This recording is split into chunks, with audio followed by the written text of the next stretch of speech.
That should work. There we are. Hello everybody. Welcome. This seems to be working. I'll get myself a drink and then we can get started.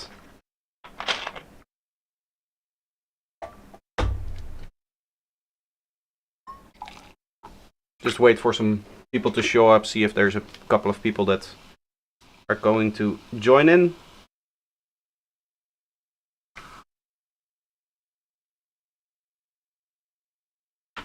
It's a little bit of an odd time for me to stream. I haven't done a proper stream outside of a feedback stream in a long time. So maybe people don't expect it either. But I am live. And today we're actually going to be making like a video almost. In the sense that I'm going to just sit here, make some high-tech, produce some high-tech from scratch. This is the high-tech from scratch project for those that have been following the video series. So we're going to be continuing on working on this track for like 3-4 hours or something like that. And then after that I'm going to cut it up and take all of the interesting parts from that and turn that into the next high-tech from scratch video. Because I think that way the content will be a little bit more interesting. Hello Klaus, hello Cider, welcome.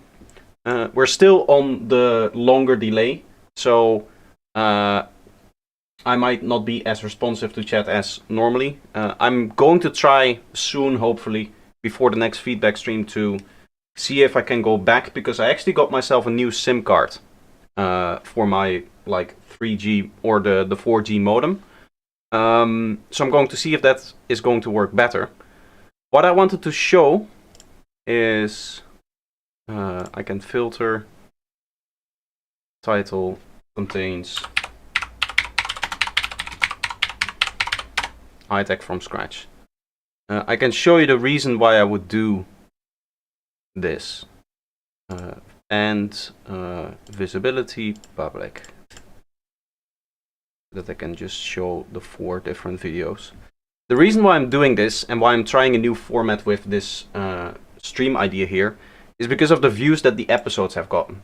So the first one was really well received and people really like that. As you can see, it got 1.5k views, which is actually quite a lot for my channel. But then all of the subsequent ones are actually underperforming. So this tells me that I need to do something different with the format. I need to do it in a different way, essentially, right? Because people don't seem to like the format.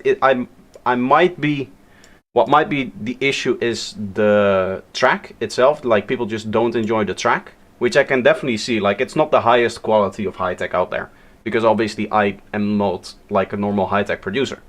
So I want to, hopefully with some of your input, and I hope that some of the high-tech producers from my community are actually going to show up at some point, continue working on this track and see if we can just improve it massively. And that's why I'm doing it during a stream.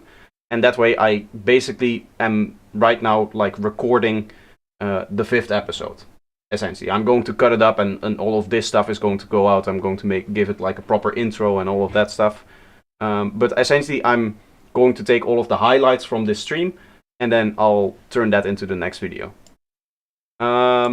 So I'll just quickly play it through so that you guys can hear it, and then we'll start to work on it. Anything after this is basically not finished. Like, nothing is in here, right? But the intro and the first part here is, I might sound design some more here. I might do some more stuff in there. I won't be here all the time. In and out, I have lots of stuff to work, and high-tech is too fast for me anyway. That's understandable. It's like a weekday, so I don't expect there to be as many people as there are usually in like the feedback stream as well. Alvin Tap, how are you doing? Welcome. Welcome to the stream. But yeah, this is the track. It starts actually a little bit earlier. So, like this.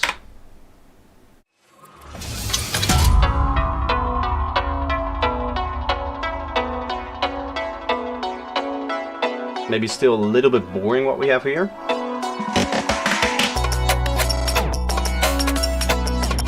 This part should probably have like a breakdown or something like that. That was exactly what I wanted to say. It is understandable, like it's a work day, so people are probably busy doing other stuff.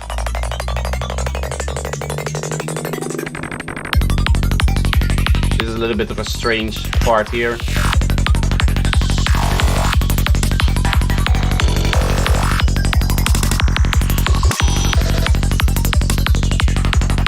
I need to turn on my live enhancement suite. There we are.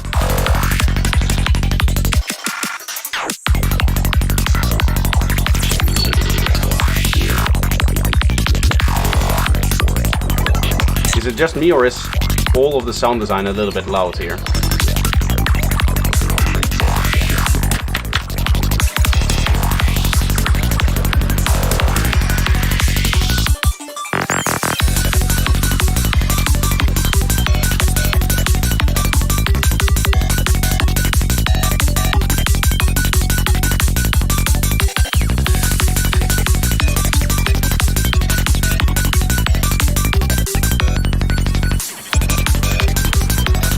I'm also doing well. So this is the part where we're getting into the part where it's a little bit less produced. To be honest, even with the last episode, the last 2 episodes I guess, I didn't really have the inspiration to work on this track. I think it's just, maybe I just started completely off the wrong foot and I should completely switch it up. Do some different things here, maybe make it a little bit more unique, I guess, in terms of the sound design. I just need to find that good sound design that I feel like I haven't really found it yet. Even the ideas that are in here aren't the greatest. I like this part here, how we go into the lower kick and bass. Istro, there you are. You can help me with some sound design. You know high tech. At least the sound design part.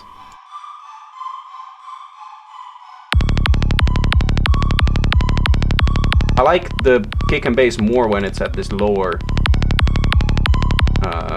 key here. Yeah, and then here basically it repeats. I'm not I guess the biggest fan of the kick here. It's maybe a little bit too...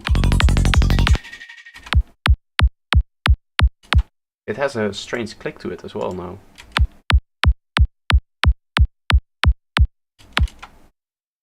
Let me turn up my volume actually.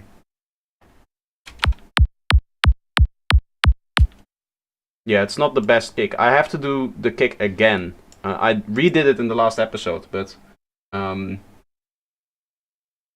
is there a chat command that makes my track awesome? There isn't, unfortunately. No. If there was, I would have had it in the title. I'm just going to retry to do a kick and see if I can make an even better one. Because the first one that we had was, like, in comparison with this one, was actually terrible. But I think we can make an even better one. I'm again just going to start off with a starting kick, I guess. This one here, and we'll have to adapt it to 16 notes. That's here.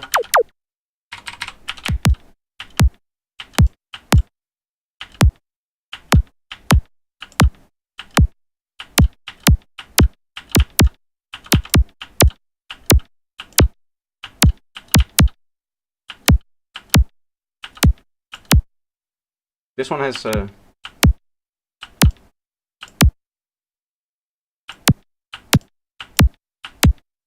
has a strange, like, knocking to it, I guess. This one has a, like, weird click. It's the same with this one here. I don't know if it has to do with my patch. I don't see anything in the waveform that would suggest some strange clicking.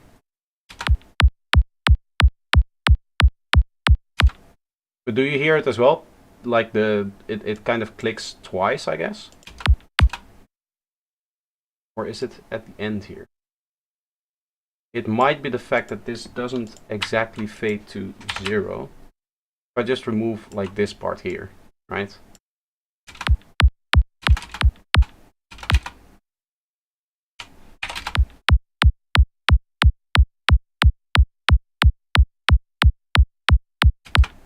It still feels like it's a little bit wonky here. High-tech like DJ High-tech from the Antwoord? No. So high tech is like the very fast psytrance, like 180 BPM kind of stuff with the very digital kind of sound.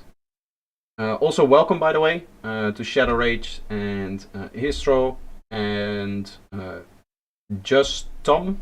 Increase envelope attack to get rid of the click. I mean, it's the click at the end, I feel like. Even here.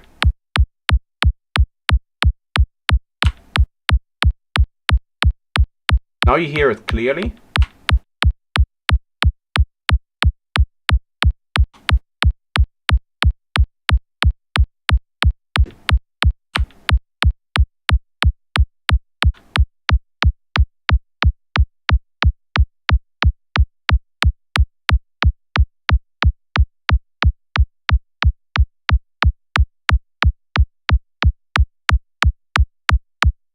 This sounds a bit distorted, so maybe... I'm either going to EQ this into place if I can remove the click from here. That would be nice. It sounds like it's mostly gone now. Let's see if I can combine this with the bass line to get the right sound.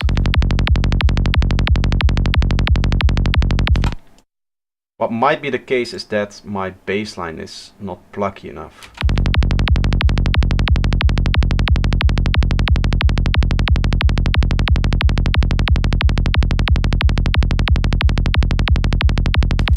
It's kind of funny that I have to change it so much for high tech.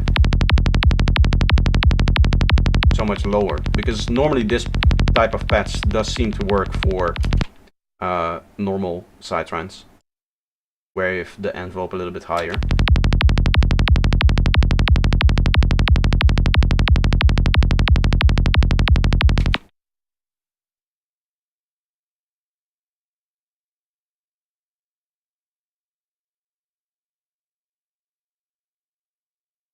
I usually cut the sample to get rid of it. I don't know how to make my own kicks or drums, it ain't for me.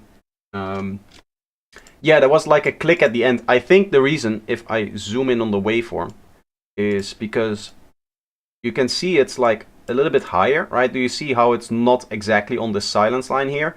So I just removed that part, and now it seems to be working on this kick here. Like there's no extra click in here.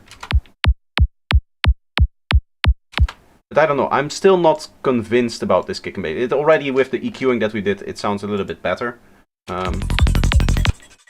Oh.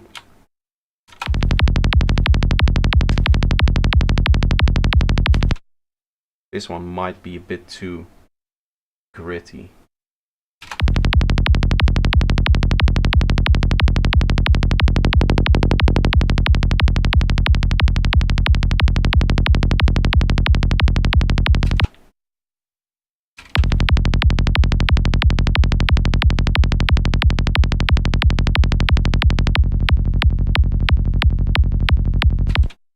I think this is it. I think I don't like in here that there's so much high frequency still in here.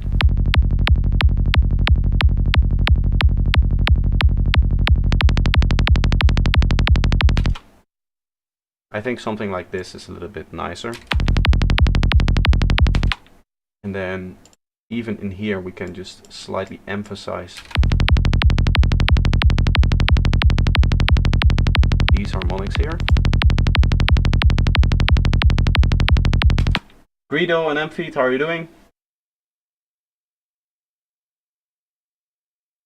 So now let's see in the melody part.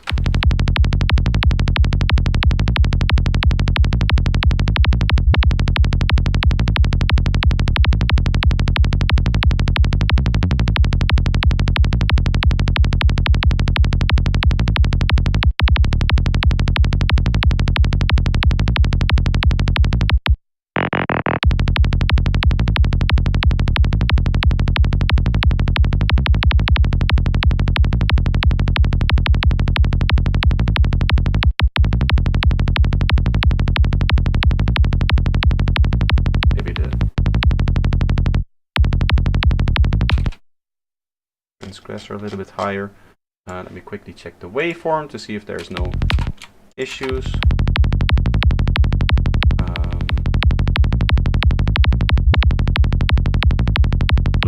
fine here.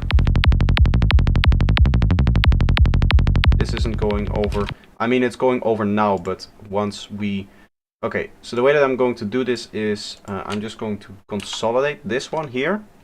So this will be in the consolidate thing. I think this might also be consolidated, but that means that I could go in here and find the newest one, which is this one, I guess. And that replaces all of the samples. So now every one of them is clean, right?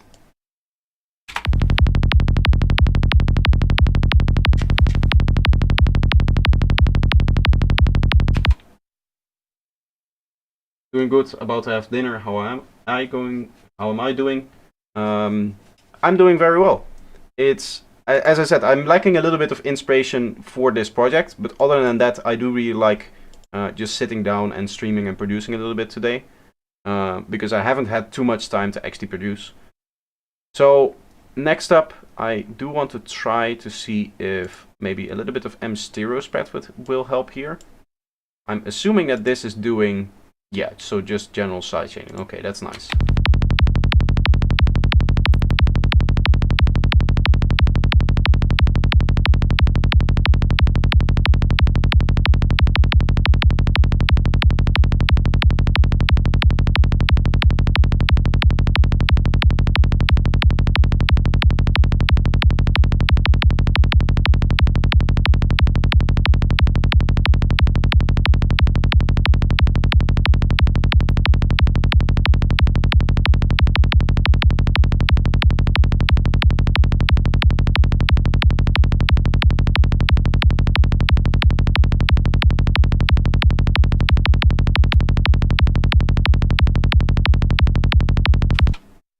I think this is better. This sounds a little bit boring. And now it has a little bit more, I guess, click stereo. I like it.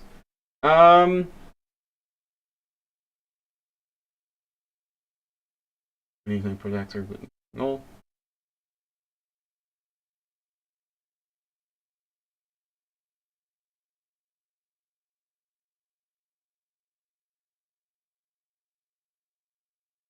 Options on the spinning wheel and let fate decide. It would be a cool stream idea, maybe for the future, to do like having to have some interaction, or to have some cool things maybe. To do like something with that, with probability or something like that. You know, where you just spin the wheel and whatever the wheel says you have to produce next. Like maybe you put on drums, bass, sequence, one shot, effect, vocal, something like that, or just like the groups, I guess then, or something else. Hi bro, you are amazing. Thanks for your videos and tutorials. Thank you. Welcome to the stream. So yeah, let's see it in context.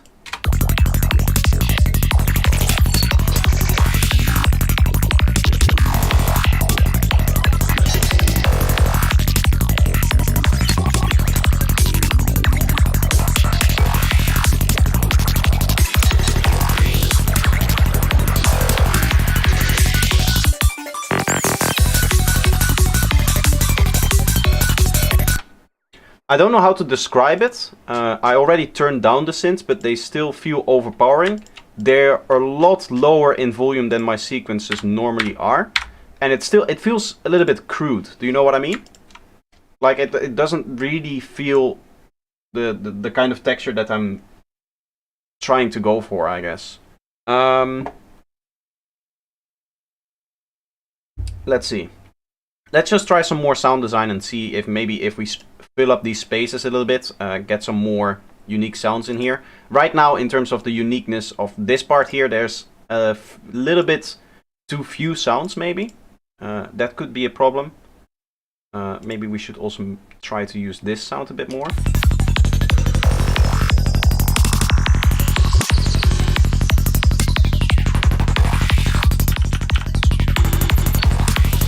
Especially these particles as well. This is completely sounding like crap actually.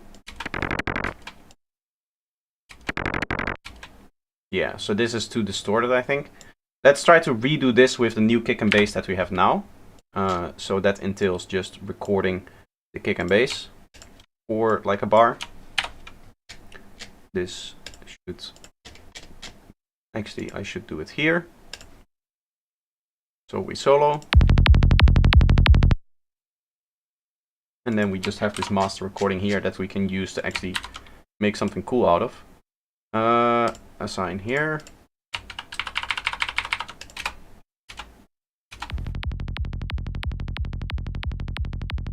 So this is at minus 20 dB. We'll fix that later. We'll set the proper volume for it. We should probably do some effects on it, right? Something is wrong with SoundCloud. 2 hours uploading and only 50 being uploaded. My internet is fine. Much faster upload speed. That's very strange. I had a similar experience, I guess, yesterday with the AI that I use to clean up my voice for the videos.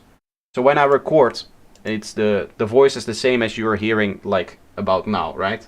I have a few things on here in OBS itself, so I have like a noise gate, some gain, a compressor, and a limiter. But then what I do is I take the recording of my voice raw for the videos, which I record with Audacity, and I just run that through one of those speech enhancing websites, the one from Adobe. And yesterday, like a download for, I think like 50 megabytes. It wasn't that long because the video was kind of short. It took like 2 hours. And all of my other downloads, like even Steam was updating CSGO at, I guess 9 megabytes per second. No, not megabytes, megabits. So like 1.5, 1.6 megabytes per second. And that was this morning. And yesterday evening, I had that internet issue. That's a little. It seems to be like dependent on the service that you're using. Maybe it's just in this case like something is wrong with SoundCloud, and in my case there was something wrong with the other one. Okay, so that's nice. Let's just see. We should probably filter this down over time. And then we should maybe do like a cool fill here. If we go all the way down here, like so.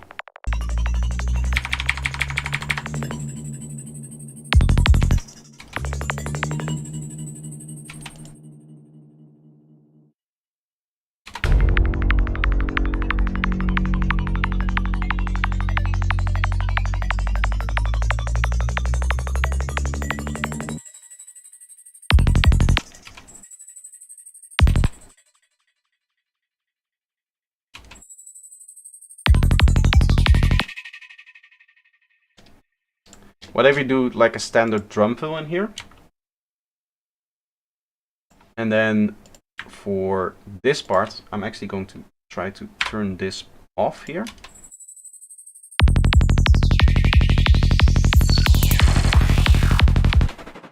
Maybe too much stuff is happening right here in the beginning.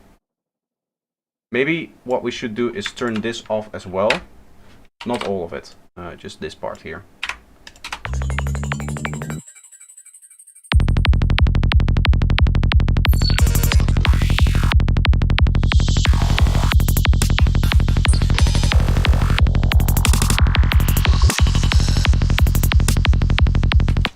I like this. What I think we should do is maybe pitch around some of these hats a little bit, so that they're a little bit more interesting. We could do like something like this, where you go up. Of course, we'll unwarp them. That retains some of the quality of them.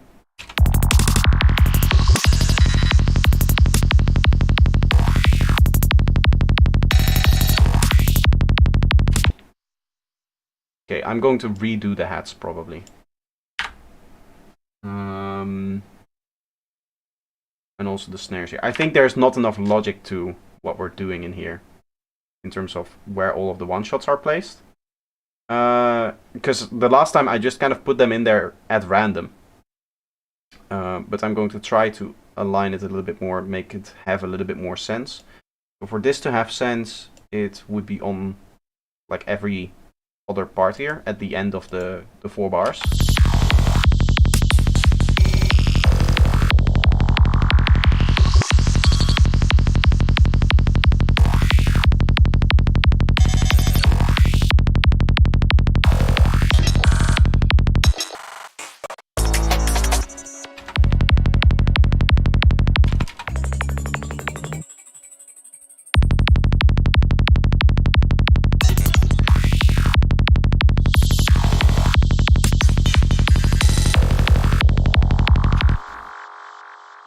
Okay. I kind of like what this is doing. It's a little bit sporadic right now, but I do like where it is going. This one is like right before a thing here. Let's see if we mirror this on the second one as well. By just duplicating this over. And then duplicating this over as well. I think I was maybe a little bit too random with the placement before.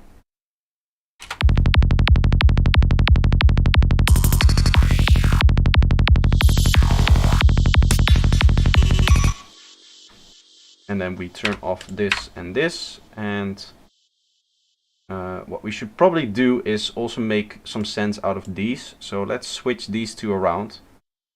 That way we essentially have this one always on the same spot, right? Because this one is at 35, this one is like at the halfway point of the 4 bars, I guess. That's what I'm aligning it to. And then this one would also be here, here. And we would have one that is, I guess, behind it here. So it's like behind in front, and then we have one extra one here, which we'll disable for now. And this would make like everything work from a sequence standpoint, the way that you would normally arrange it. Maybe this is not random enough now. Maybe this is too predictable now, but we'll just have a listen. And if not, we can add more stuff to it to make it to like spice it up a little bit. Maybe make this part a little bit different from this bit here. I mean, we already have this thing here, but we can, for example, I don't know, turn this sequence on later if we have to, right? We'll play from like here.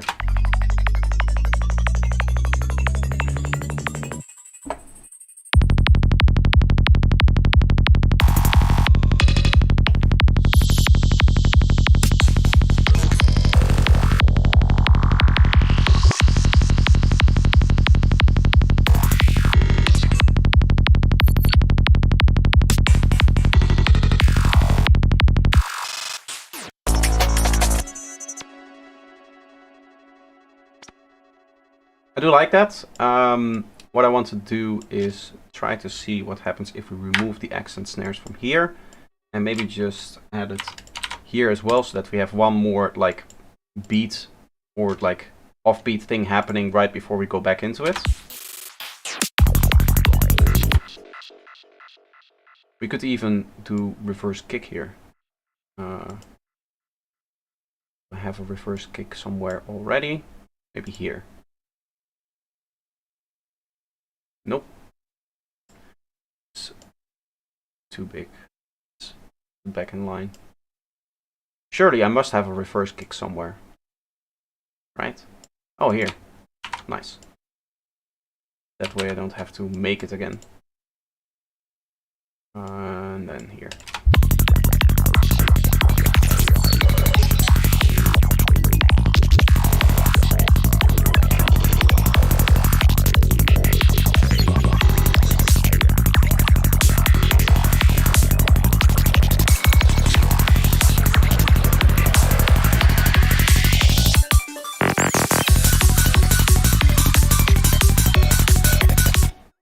I like this. What I think I'll do is continue this and this in here in the same way, and then build around it with the other elements.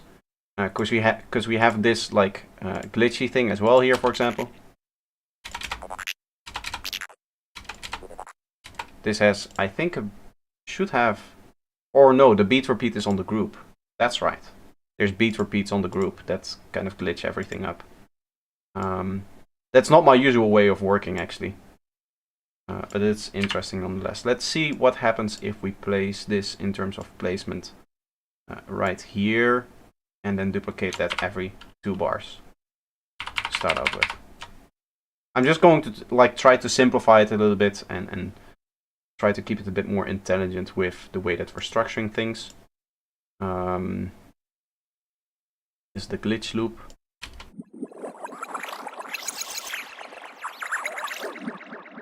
I do like this sound a lot. See if we can maybe, in terms of structure, keep this bit in here, towards the end here. And then in terms of the structure here, we will delete this. We will remove this, and then this should place here to align it with the other things. This one here to align it with the other things. And then like that. I guess I can just duplicate this over, right? Let's see what the macro is doing. Nothing. Perfect.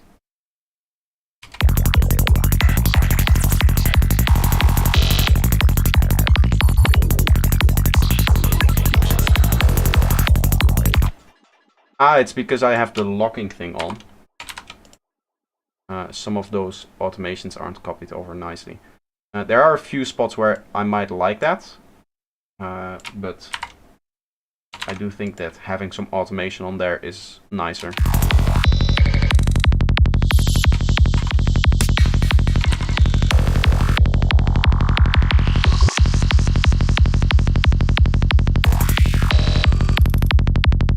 Serum saved your life? I mean, I do really like Serum, but if it's saved my life, I don't think it has, no.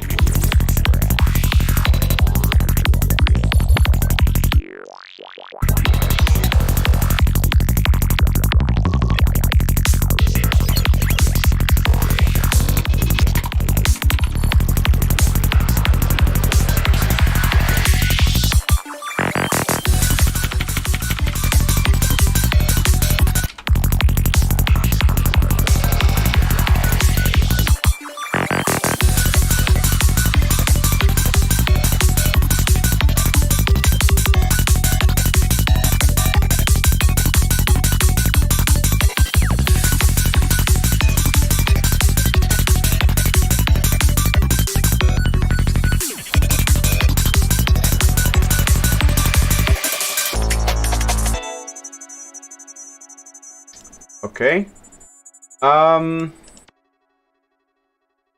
It saves our life every day. Yes, yes it does. Actually, I was wrong before. It did save my life.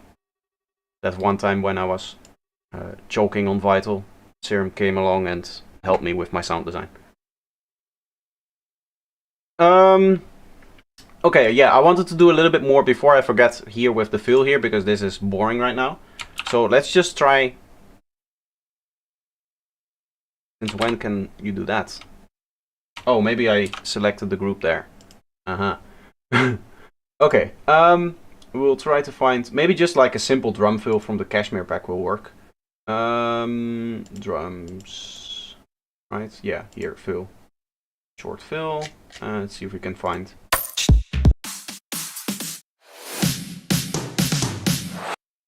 This might be too EDM-y for what we want.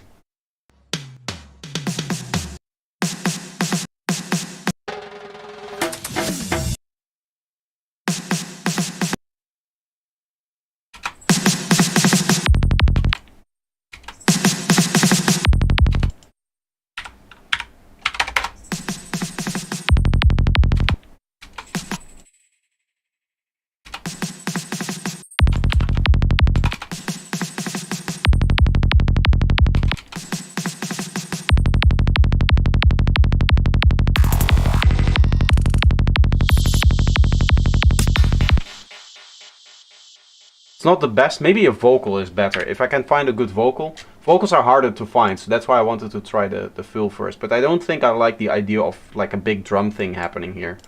So maybe in here, the one-shots. or the phrases here. Don't stop. Sucking beat. G. Hands up. Go home. Also, these are very EDM-y, if you know what I mean, right? So that's not like the normal way of psytrance, I guess, the way that it tends to sound. Let me be your fantasy. Out of my way. That's my Billy boy, come on. 10. Now it's time to rock the club. These are very bad. Maybe the non-vocoded ones are a little bit better. Bass. Dancing! DJ. All of this, like, isn't really, like, psytrance, I guess. Once again. Smack.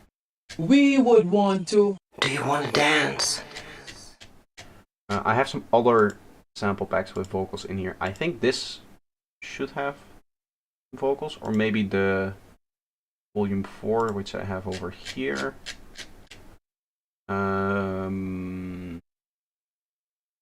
Right? Is that also in here? Oh, here, yeah, this one. This has vocals, yeah. Crazy. Get ready for this. Body on banging, I'm really trying to get Hands up. Turn up the bass. Vengeance. 1, 2, 3, hit it. We are back. We do it again. Sound. Yeah. Beat.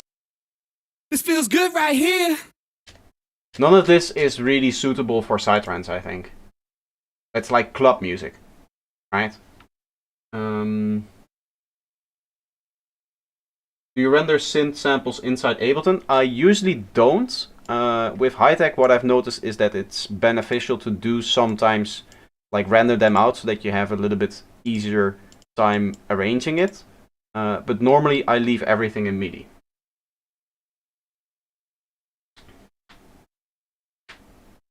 Desert island situation, if you could only take one synth with you, which one would you pick? I would pick Serum. Hands down, it's the synth that I use the most. I think over 95% of the sound design that I do is in Serum. I think that's a good estimate. Because it's just such a powerful synth, and because I use it so much, I learn it more, and it almost becomes a habit of, you know, you have to open up, or you have to start sound designing something, so I open up Serum. Almost automatically. Almost to a fault, really. Because that means that I haven't really explored Vital or phase plans in very deep detail. Like, I know what it does, and sometimes if I really need a specific sound, and I know what I want to get, and I cannot get that in Serum, I know, like, okay, I can do this in Vital, or I can do this in phase plans, or Omnisphere. Omnisphere is really good because it's more human sounds, because it also has the sampler in there, and it just has that massive library in there. But like, if I need to sound design a quick sound, I'll just use Serum, which is like most of the time, right? You just want to get an idea out there, so in that case it makes sense to just quickly try to get a sound out there, or an idea out there, and in that case I just go for Serum.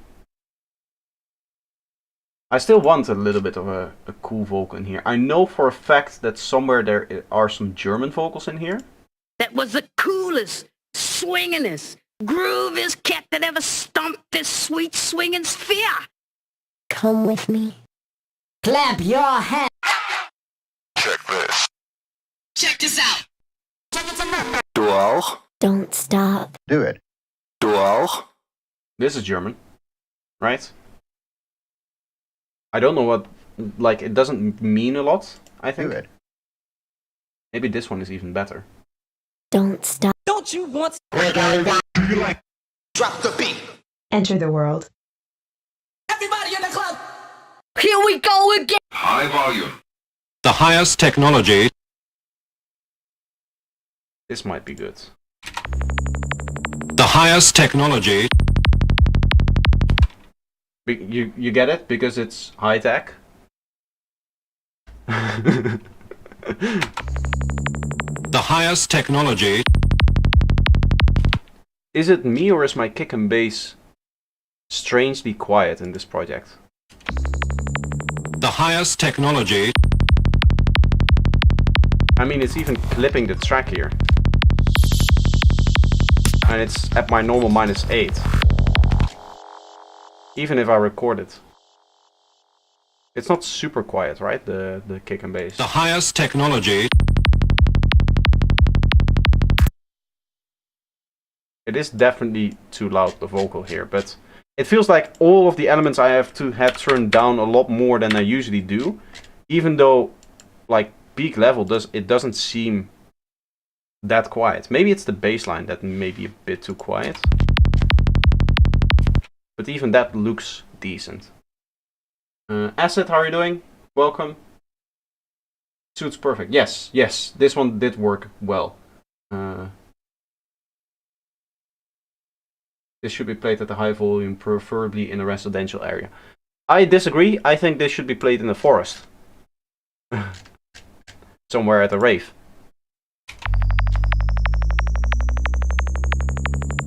The highest technology.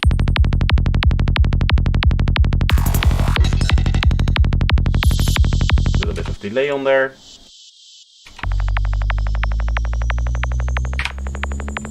The highest technology.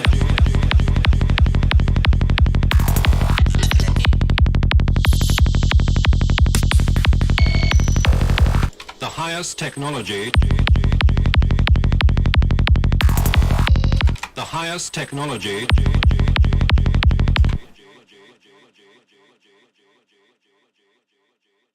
Let's see what happens if I like perfectly align this to the beat. Right? The highest technology.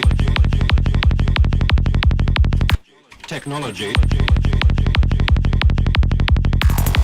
Technology.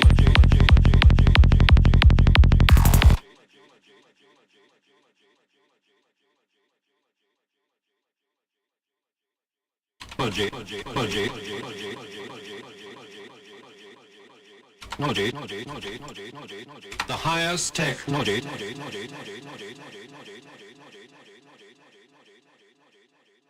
The highest technology. I want it on the O sound. The highest technology. The highest technology.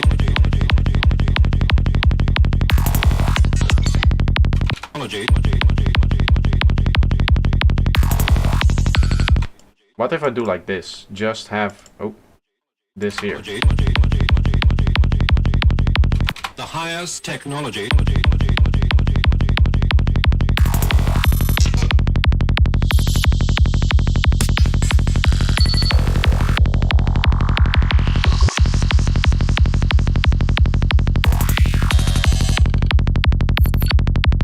That sample should be the standard sample for high-tech. Yes. All high-tech sounds are legally required to have that sample in them from now on.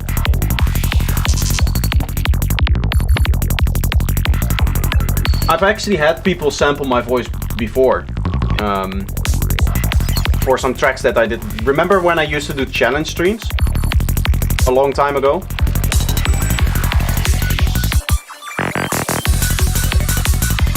Okay, so this fill and everything that's happening after this part is kind of strange now. I do like the melody, I just think that maybe this isn't the right spot for it.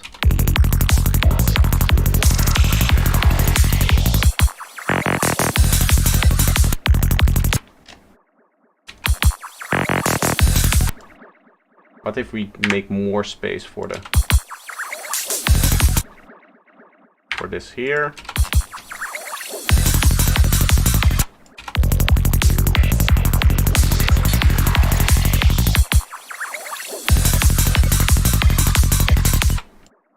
I like that. See if we can line this a little bit better. So, where is the... This is gonna go right here on the first kick then. And that means that this thing is gonna go right here on the second thing. It should, so therefore it should be a bar earlier, I guess.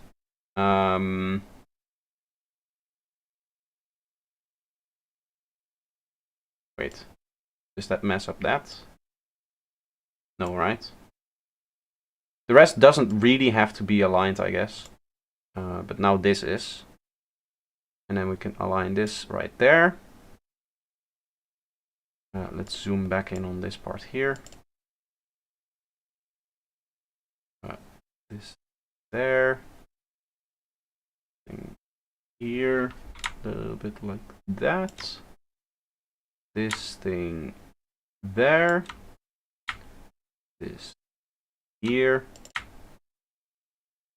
And that there.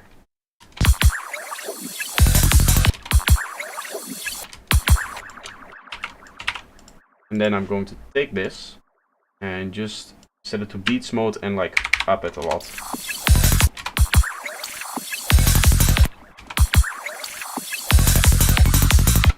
I like that.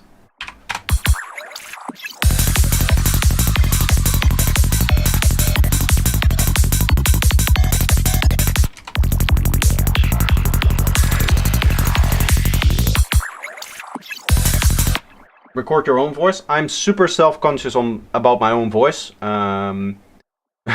Even when I'm like making videos and speaking, even now during the stream, I hear myself and I sound like, to myself I sound strange, right? Whenever you talk, but I guess everybody has that. But I become really self-conscious about my own voice. So I don't think putting it in a track is a good idea. I used to do that. There's a few tracks of mine, like very old tracks that have my own voice in them.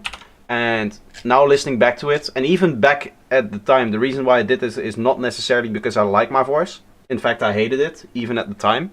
But like back when I really started out, I didn't really know exactly where to get vocals from. So I just ended up using my own voice to say whatever I wanted to say. Even if you pass it through a vocoder or do whatever you want with it, you can still hear that it's your voice, I guess. So I just become really self-conscious, and that's the reason why I tend to stay away from recording my own voice, at least for my music. Obviously for the tutorials I have to do that, so there's no other option. But for like music, when it comes to music and stuff like that, I tend to stay away from it as much as I can. I haven't done it in a long time, like 2-3 years, just because I don't like the sound of my own voice. Let's try something else. Let's try turning these off and instead going into melodic and the particles here.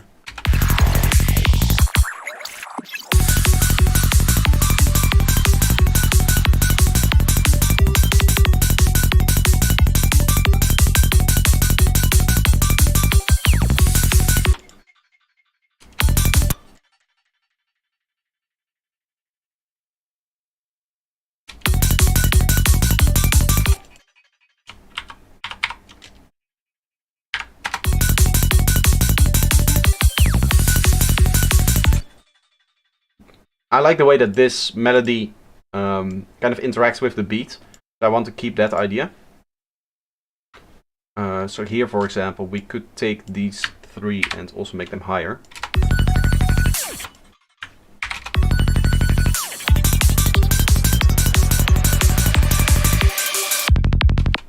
What about text-to-speech? So one of the biggest things that I've learned about vocals for psytrance is that whenever you write vocals for psytrance, Dan has the voice. Yeah, people like Dan and Venus Theory, those guys have much better voices than me. You could hire Dan Worrell for tutorials. I wish I had that money to just have that guy do the voiceovers for my tutorials, but unfortunately, I think he will be too expensive to hire. Like when I wrote the stuff for the album, like my first album, right? I did everything. Everything was recorded by voice actors, and the reason why you don't want to do that is because it feels written. I've heard it a lot, even in other people's music. It tends to be the case that if you're using something like, as you say, like a text-to-speech, or you give a script to some voice actors, that it feels written out. Whereas if you sample somebody's speech, it feels much more spontaneous, and you definitely hear that in the music.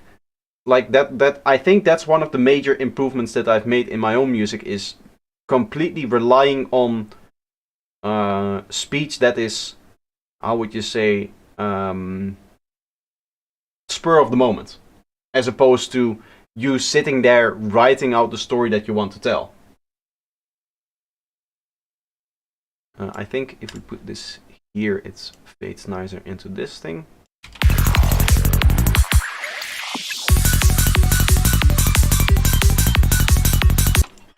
It all feels so loud, even this downlifter here, the riser, I already turned that down before.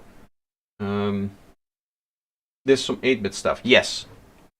The way that, if you're interested, I made this is, the MIDI is doing half of the work, so this is just the same note 2 octaves higher, so this is F sharp 3, F sharp 5, and then in the patch itself it just turns that into 2 octaves with this modulation. Right, and then we have the envelope that makes sure that the second note is a little bit lower, I guess. So you get this.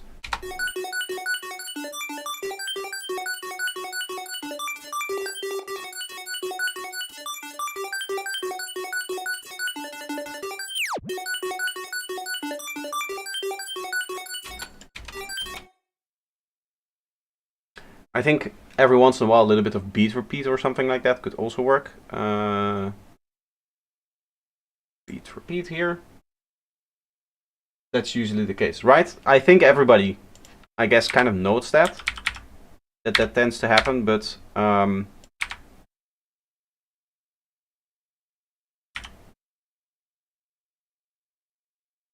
with the vocals, I mean. But I really needed to learn that, I guess.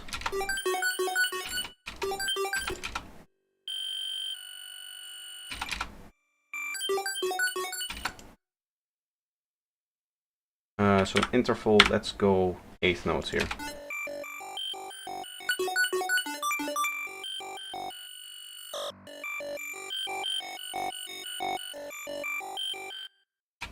Why is it so much quieter?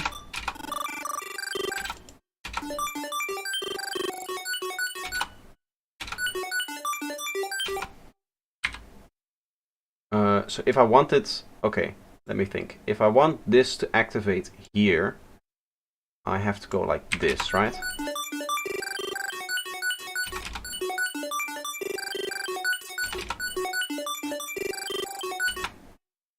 Welcome, Melodify. How are you doing? Welcome to the stream. I guess this makes more sense. No, I guess we could do like this. That way we really glitch it up every, I guess, 4 bars.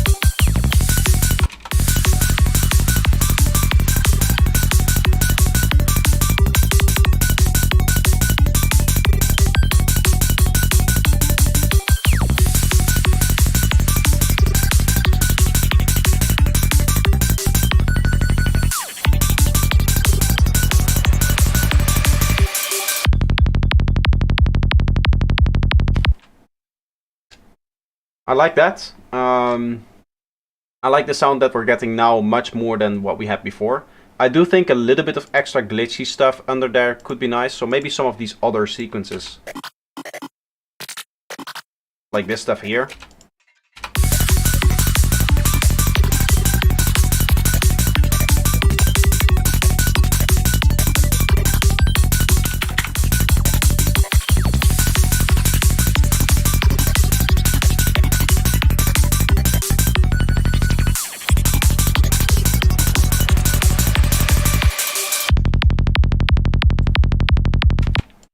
I don't know if I want the drums to go all the way to the end here.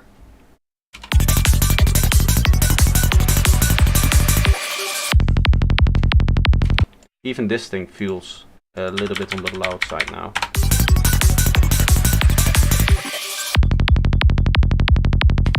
Okay, let's see. I like my snare. Maybe it's the closed head that's a little bit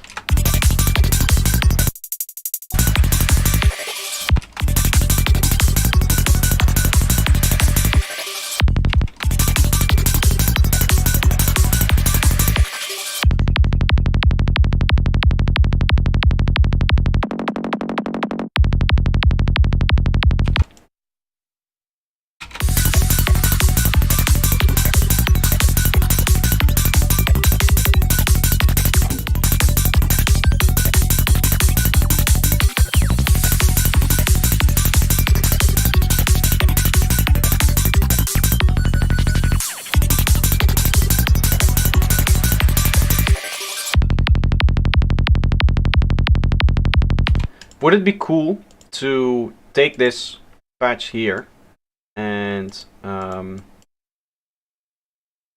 would I do this? Yeah, just I need to duplicate it. Gotta have more cowbell. Do I have any good cowbell samples? I don't know. I should look into that maybe. Some proper cowbell samples for that.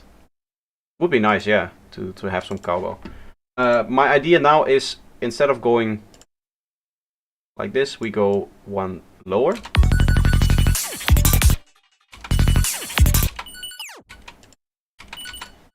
Maybe.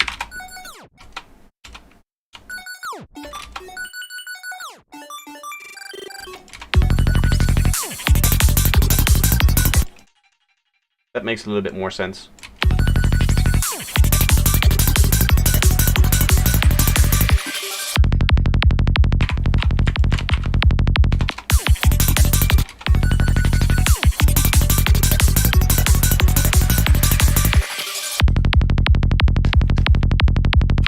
Still, it feels very full, very pressured here towards the end. You know what I mean? What is this atmosphere doing here? What if we place this atmosphere with all of its automations in here?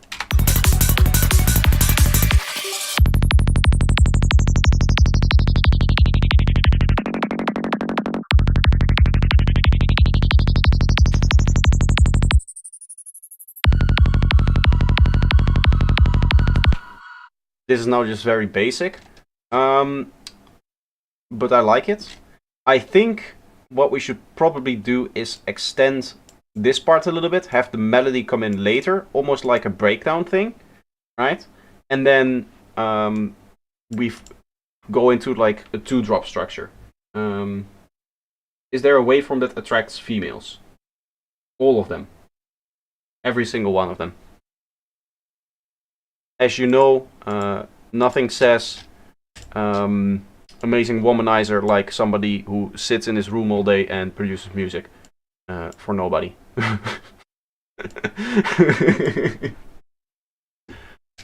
Okay, cowbell. You're right. Let's add some cowbell and see if that makes it interesting.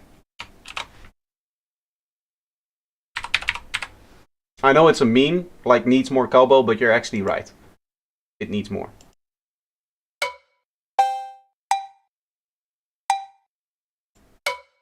Which one to choose though?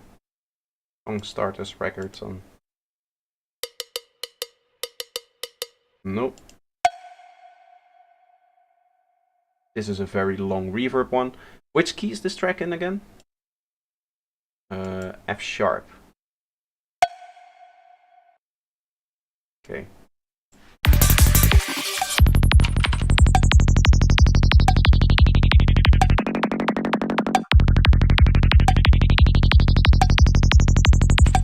Hello? Why is my menu not working? There we are. Okay, I want a little bit of echo on here. So this is going to like increase over time. We start with no delay and then it's just going to delay out all the way towards the end here.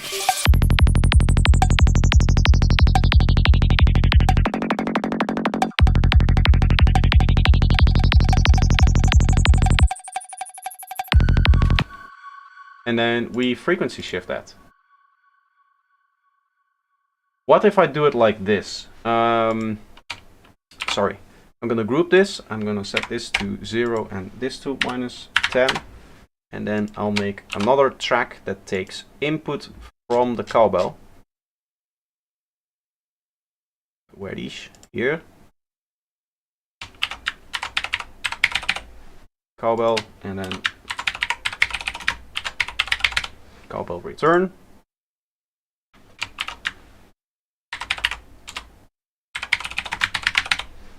Main. And then the group, sorry, like this. Okay, so this takes input from the cowbell. We dump our effect on here. We go, seeing as this is a return track, fully wet. And we add a utility here, which is going to be our control here. And this just goes like up like this, I guess.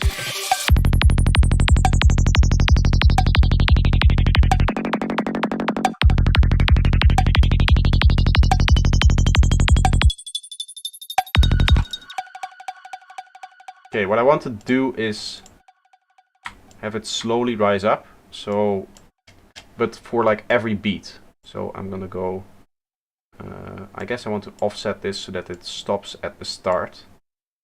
This goes fairly little up, almost nothing, right? And then we'll duplicate that over. And we'll just every time increase it a little bit. Maybe we're still doing too much because we're already at like 1k shift. Maybe this needs to be even less. We'll fine tune it later, I guess. But I don't want to go too far already in the beginning because otherwise we don't have enough space to go up higher and higher each time. Like this. Like this. And then this should be the final one. Like that. And then here we go no delay. There it stops.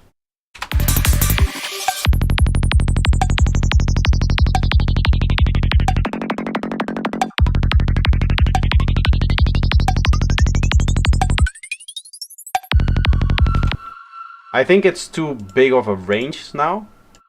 And I think we should also slightly rise these latter parts here. So I'm going to go like this, just kind of push it lower and lower. These last few are going too high, way too high.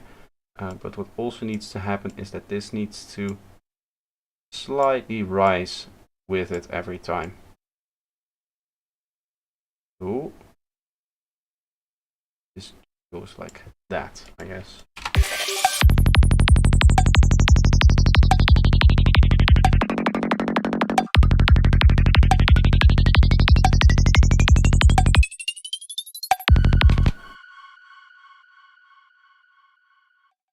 What do you think of the band The Prodigy? I never listened to them. I'm sorry. I know them from a Need for Speed game, I think. There were some of their tracks in that, and I do remember like seeing them in the track credits, I guess. But other than that, I never listened to them. I almost exclusively listen to psytrance, actually. What software do you use? This is Ableton. It is Ableton with a very, very dark skin. So if you want to have the same skin, if you're using Ableton, it's the RFL Dark Plus here. Okay, so a little bit of reverb should be nice on all of it here to just glue it together.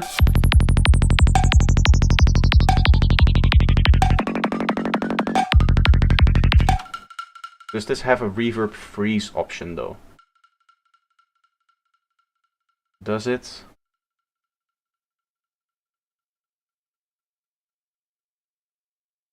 I don't think it does. Maybe in the hugely way too complex thing here.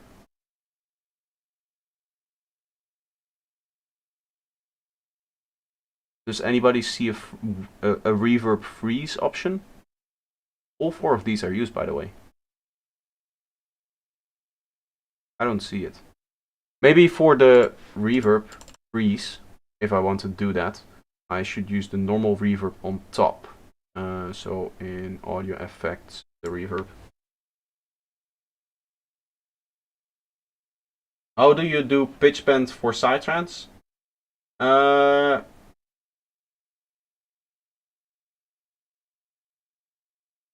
What do you mean, like pitch bends? Like specifically for psytrance, I don't know what you mean. Why is it opening up the wrong reverb? I need to sometimes fix that menu, but I'll look into that later. This has a freeze option, which is what I want. Right? Because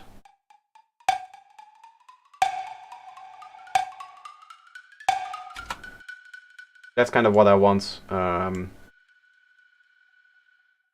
here. Maybe just after this thing plays. And this will go 50-50 then.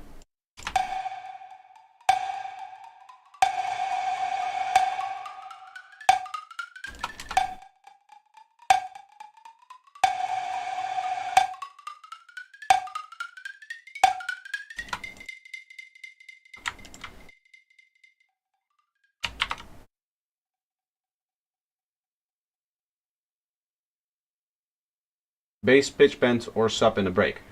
I guess those two are different things. When it comes to bass pitch bends, what I like to use is the gliding option in Serum. So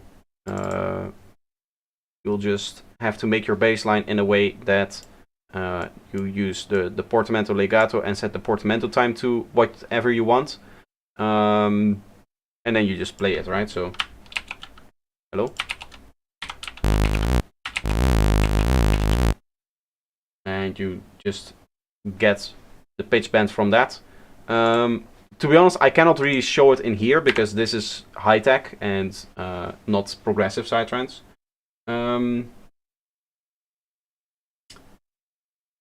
But for the standard progressive psytrance, like bassline slide thing, I guess I have a preset, right?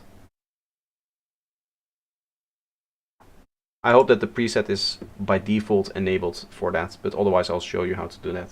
Like these progressive things, the aggro slide one is a good example. Yeah, so here you want to do something like this. Then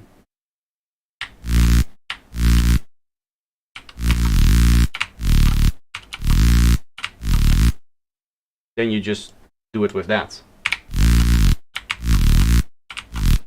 You can also use the pitch bend if that's something that you like more. It depends on how you want to write. Right? This is more that you can automate it, and in this way you can play multiple notes and it will glide between the notes exactly how you play the notes.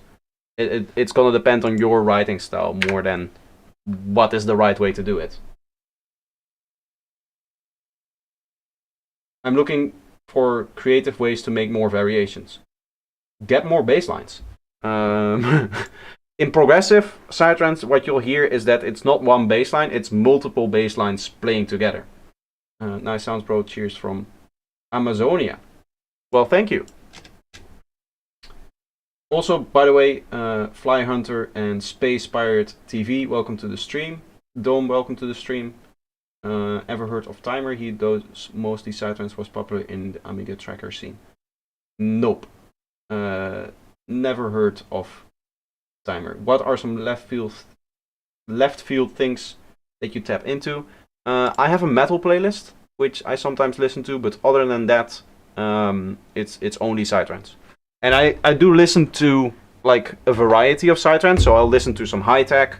Right before the stream, I try to listen to some more high tech to kind of get me into the flow. Didn't really work, but I tried anyway. But I have my own playlist of favorite artists. I have some other people's playlists of what they listen to, so that I can always tap into like what the scene is listening into, and kind of see trends and stuff like that. Because obviously for me that's important. And I just want to be continuously listening to the genre that I'm trying to become better at and trying to, really build my career in. So from that sense, I mainly only listen to psytrance. And I listen to a lot of my own music as well. Even like in my free time, just to check to see if everything is sounding right, I just listen to my own stuff. I like this. I like this idea that we have here.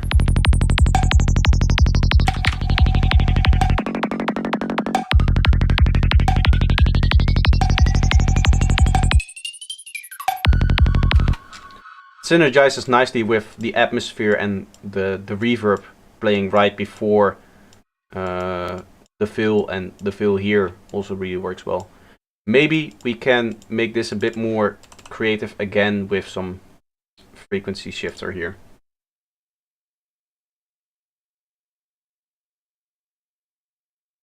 I got into psytrance a little because my friend blasts it every time we ride his car. I mean, if you're following my channel, I expect you to be into psytrance, I guess, because that's everything that I do. That's all that I do, I guess.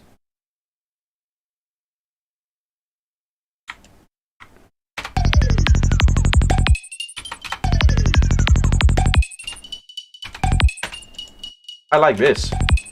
It kind of does that. Maybe if we delay that here to kind of get a polyrhythm thing going.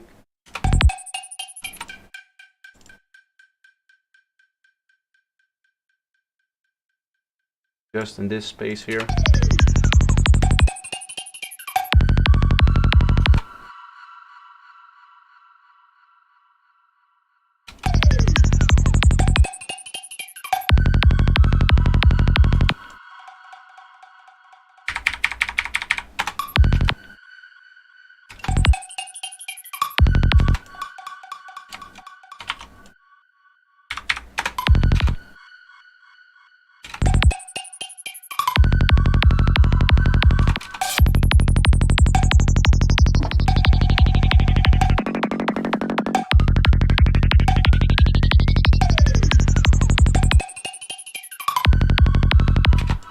I like that. It needs more stereo width. So I guess the stereo width should make that in the beginning of the chain, so that everything else kind of builds on top of that. Just something that makes it.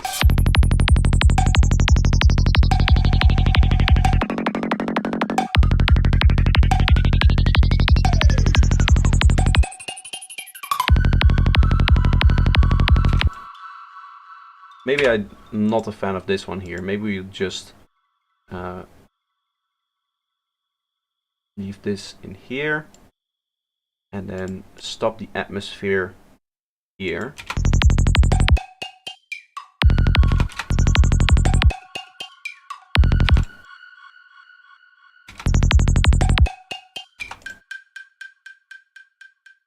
And I guess this one then kind of takes over.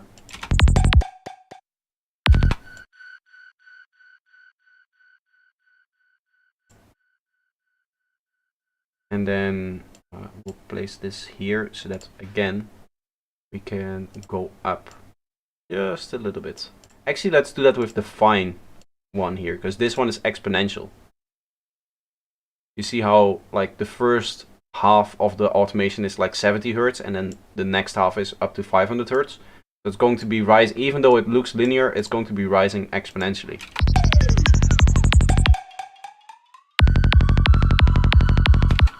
That actually sounds nice. My main genre is breakbeat, big beat, breakbeat, rave, acid house, techno, electro, industrial. That's a lot of genres. Dubstep 2. I mean, it's nice. As a producer, it would be nice to be maybe a little bit more competent in different genres. I am, as of now, just focusing on psytrance. Like, that's all I want to do. But it's always, like, from a producer technical standpoint, it is a good idea to just know a little bit about everything. Yeah, psytrance a bit as well. That will make you, just in general, a better producer. I do sometimes still fall back on, I guess, some principles that I know from the time when I used to do like big room and dubstep and trap and all of that stuff. Stuff that I haven't made in like 4 years. But still some of the information you retain that and you can use that to your advantage even when you're making psytrance. Even if the ideas aren't very similar in terms of the normal sound design and stuff like that you do. There's still some mixing things, or I don't know, sometimes you just need a sound that isn't really psytrancey, I guess, and you can use that. Like for example, actually now that I think of it, in the intro here we have this breakbeat, right? If we want this to be a little bit more interesting, what we can do, and what I sometimes hear, or actually often hear in the in high tech, is that they have either drum and bass in the intro or dubstep. Dubstep is super bass based. In general, dubstep is super based. You can remove the bass from that sentence. What we could try is just to take our kick and our snare here and to like just layer on top some standard dubstep thing here. In fact, I already have the snare prepared for that.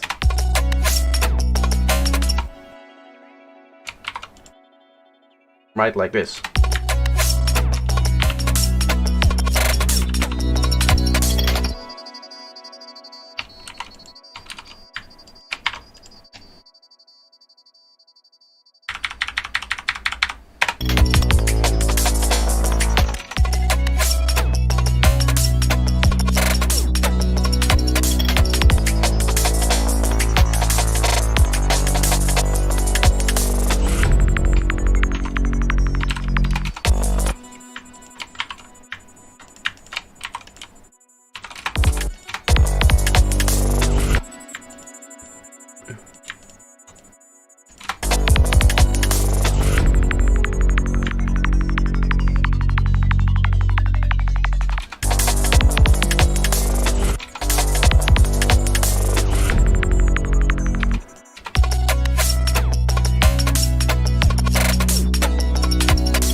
What if we remove then the respace, which in general I'm not really a fan of, but we...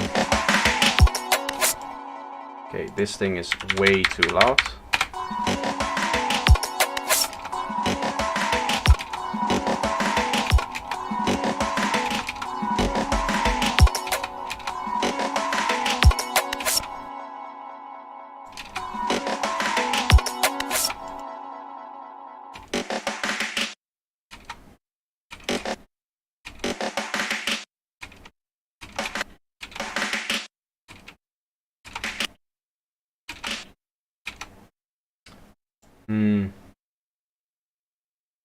Let's turn that off for now and just try to focus on maybe...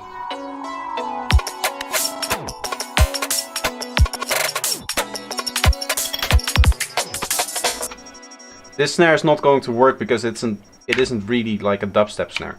Let's keep it in here, so... Okay, it's just a normal pattern. I haven't done anything crazy with it yet, but we can try to just find one of the dubstep snares that I like. This is going back far into my memory to see if I remember. These are good ones, actually. They're not as modern anymore, like it has changed, and I haven't kept up with dubstep whatsoever. I think I made dubstep for like 3-4 years, but back in the day when I used to do, this was this kind of snare that you would go for.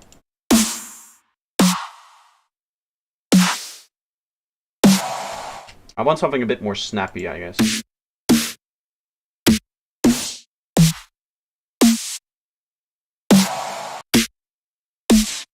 I'm just going for the texture. I'm not really looking for the key. Just gonna tune it later to the key that we need to.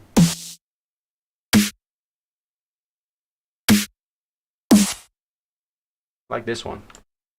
We can move a little bit of that final sh part here. Just going like this. And now I can tune it. As any normal dubstep snare should, it has a nice strong fundamental.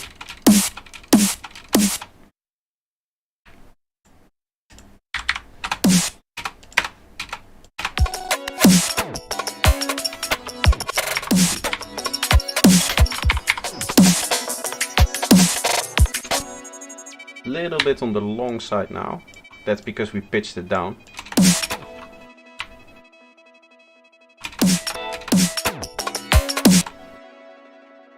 Like that. We'll duplicate that over.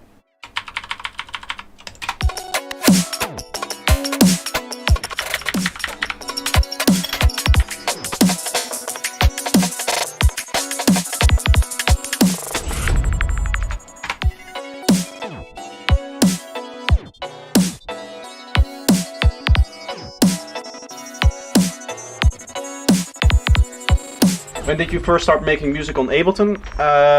I think about 7 years ago.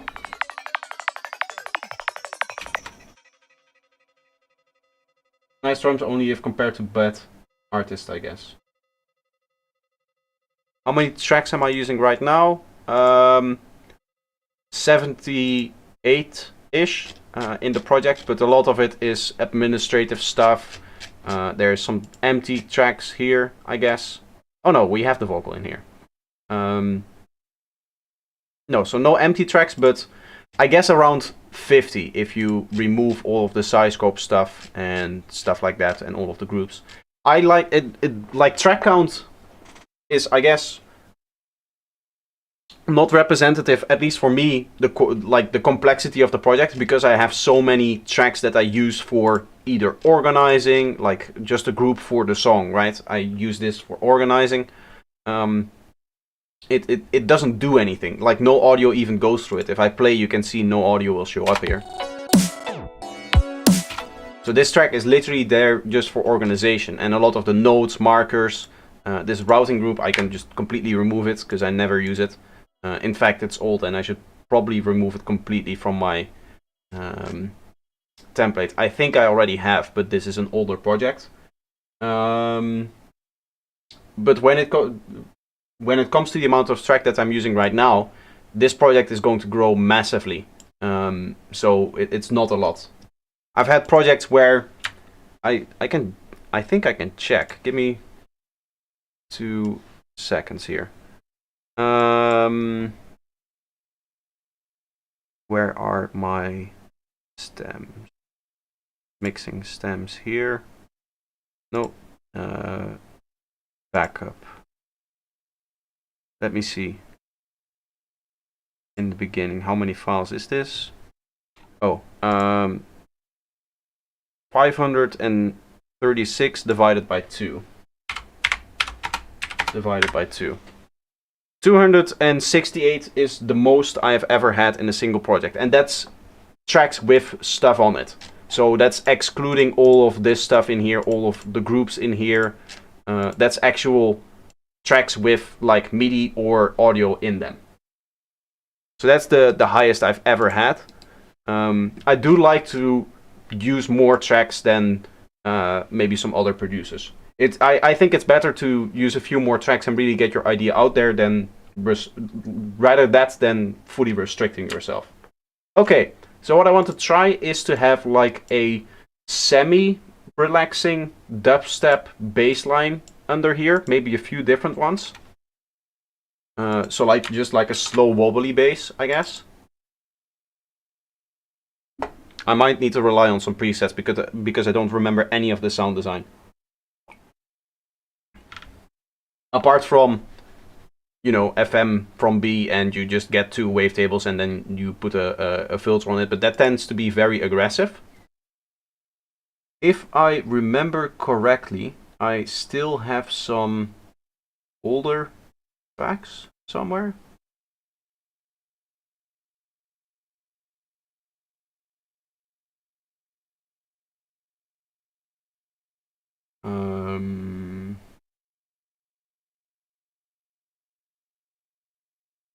These are my own old school presets. I was going to make a preset pack for dubstep, apparently.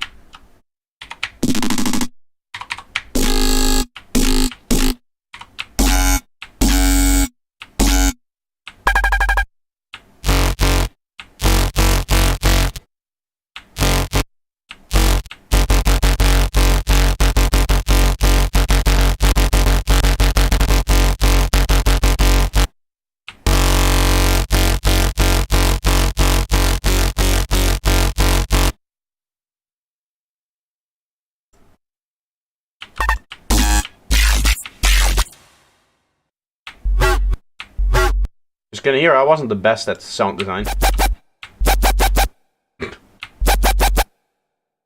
Flipperty flip. Let's try something here. Let's go for Crooker bass. You guys know a Crooker bass, what that is? I think Shadow Rage will know what a Crooker bass is.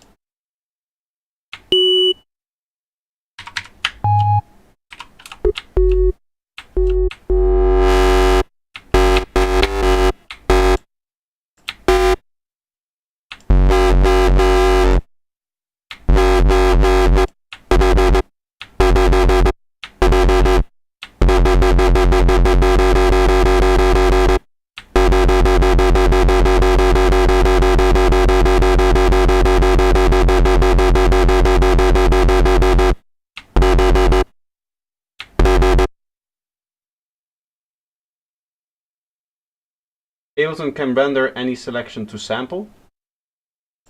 I mean, yeah, you can just select and then render, I guess. Left ear only. For what?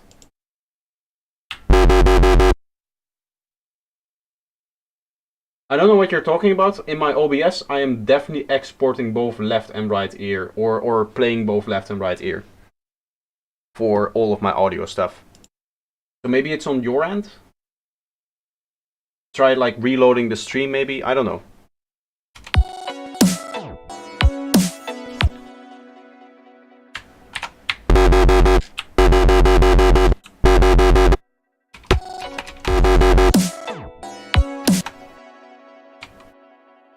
For sound. Is that for anybody else happening? I would assume that somebody would have notified me if that was happening already for 1.5 hours, but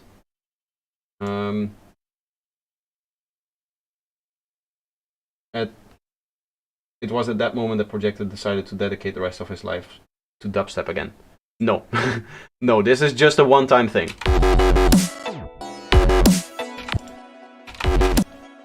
Let's duplicate this. We'll find something that can play in between later. And we'll just go easiest trick in the book for dubstep producer, just halftime.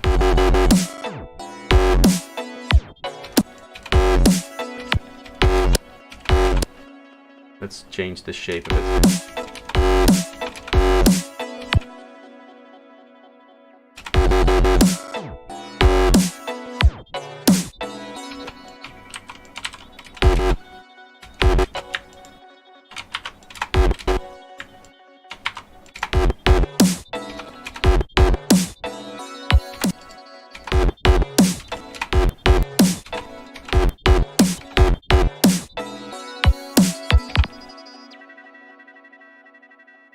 Sidestep or dub trance. Right now we're working on some dub trance, but eventually it becomes just normal high tech.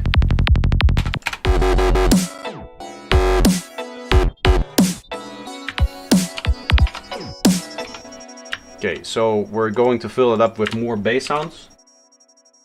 High step by step. Bye bye.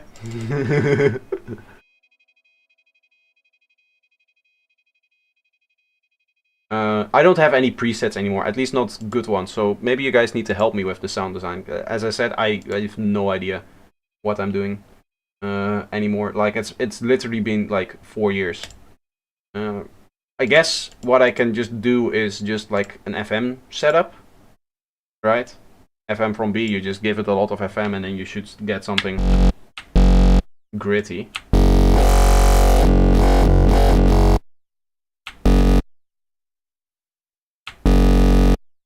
Let's maybe do like this. And usually you would use, I think, stuff like this here. So this goes up and then this goes down.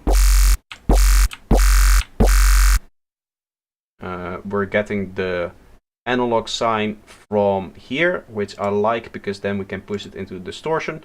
What we'll also do is create a separate sub here. So what we can do is we can distort this waveform, this stuff that is happening in here with this sine wave, and then filter out that sine wave. Oh, we need to, like this.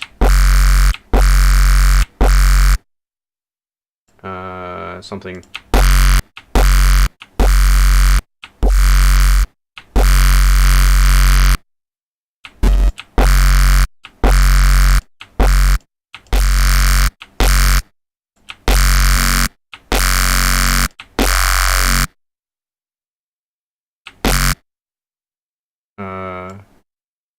I guess we can do a bar here.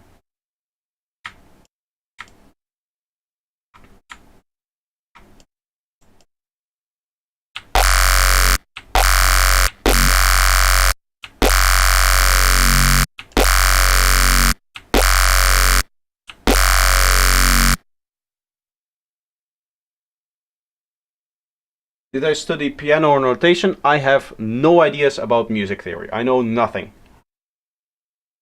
This thing here is just for show. I don't know how to play it. I don't know how to do anything with it. I have like one short coming out where I just press one note on it like this.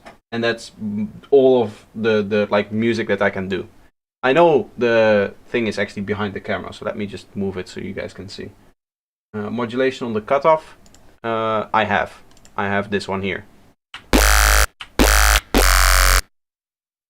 That's nice and dubstepy. Let's make it stereo.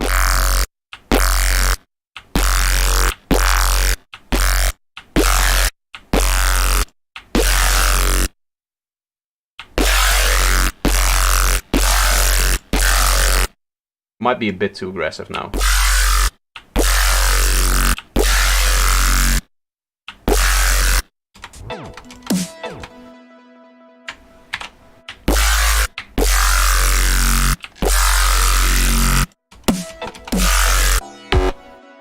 so this is too long.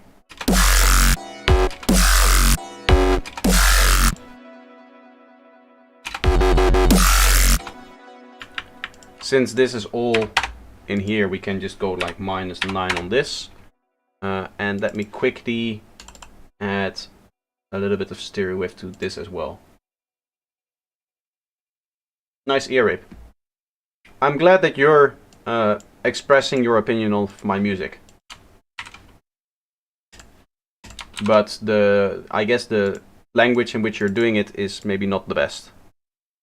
I'm not trying to sexually harass anyone here.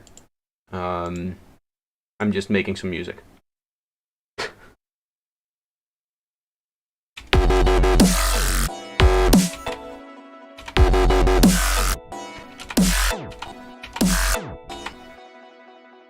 What if we... wait. To make some synergy with this here.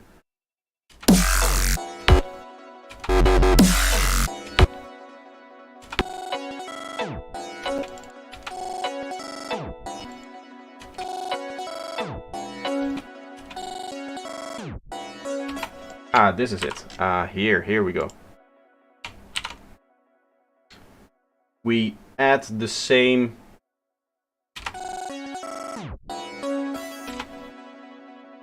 like tape stop effect here.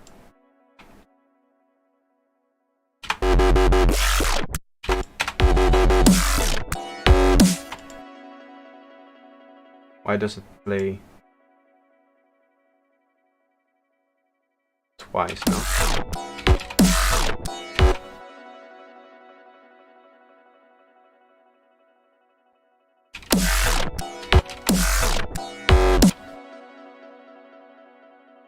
There's like a click to it, I guess.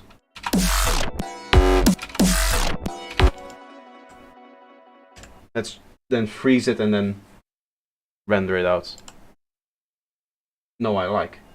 Oh, well, it's a very strange way to show your appreciation. But I'm glad that you like my music.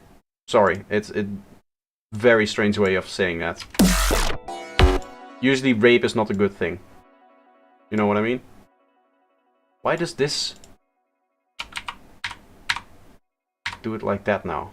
That's not what I want. Maybe I should just go with the normal tape stop effect. Tape stop.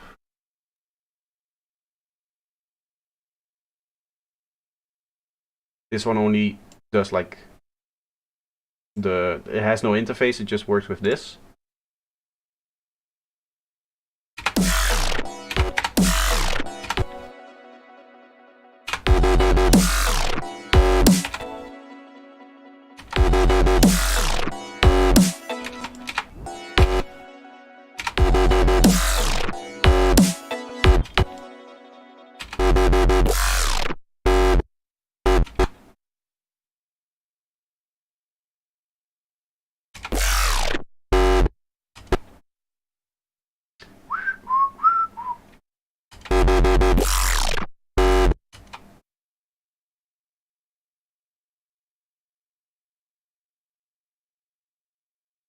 What I like is the fact that you're transparent about your paywall stuff.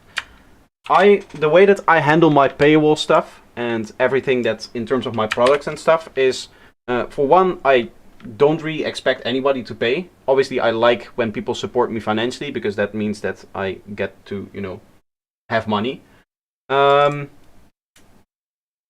But the second thing is that, like, no tutorial is going to be behind the paywall.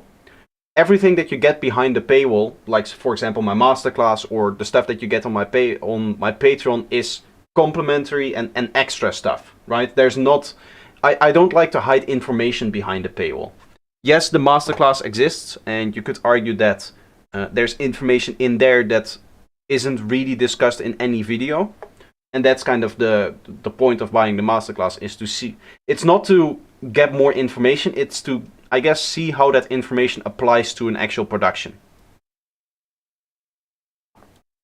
And that's kind of the way I've been thinking about it. It's you're not really I'm not really hiding any information about what I do and stuff like that, and how I produce. But if you really want to see how I actually produce and how I actually make some music, then stuff like the masterclass is a good example of that. And then the rest is just like products, preset sample packs that just speeds up your own personal workflow, right?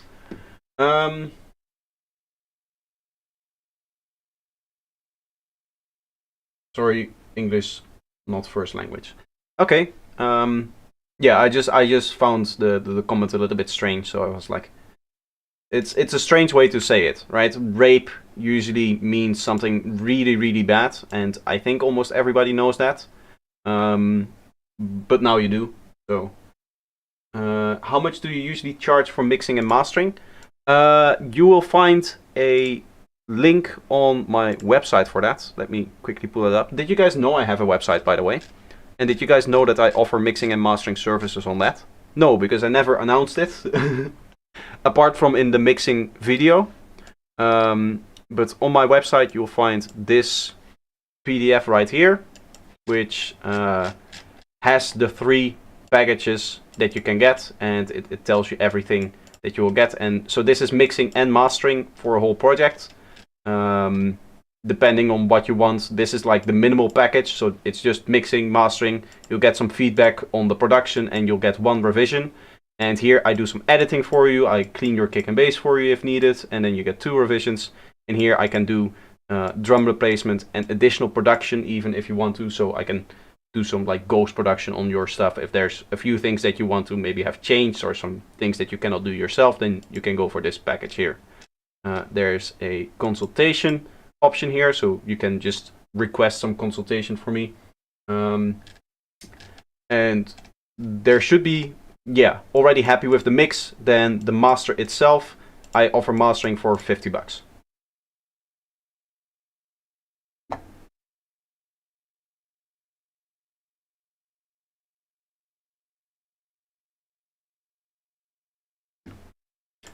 Okay.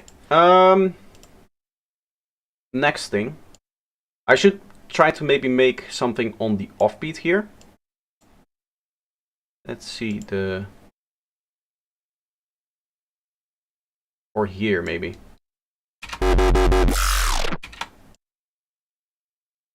Maybe like a tunk. 1 octave higher, right? More like a... How do you do FM donks again?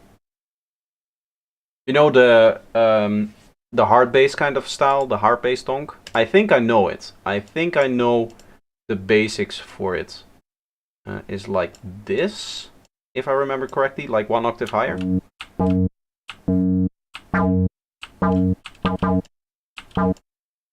But faster. Tunk. Maybe lower.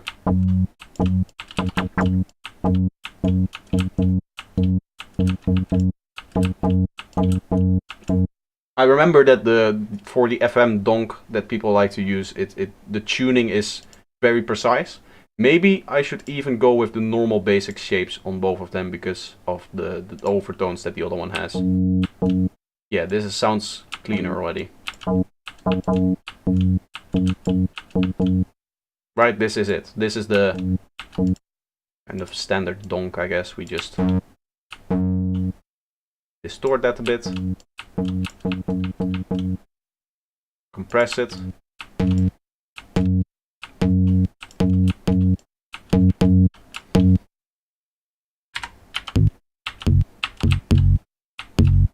So this is it lower an octave. And this is the normal donk sound, I guess.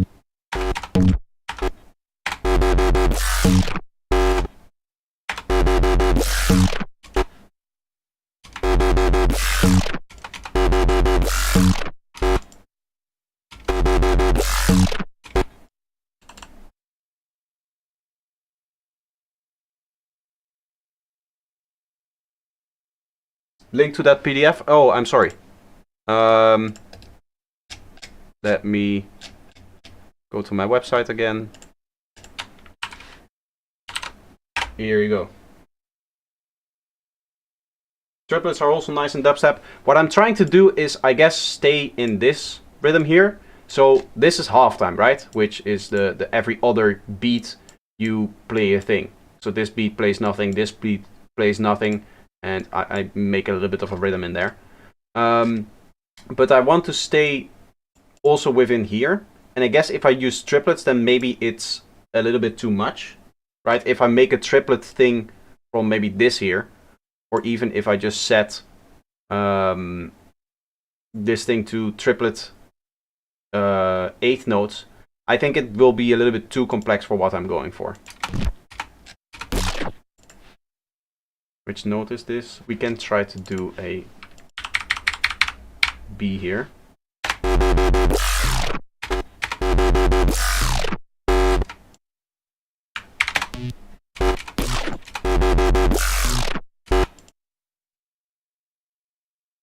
I don't think I like that.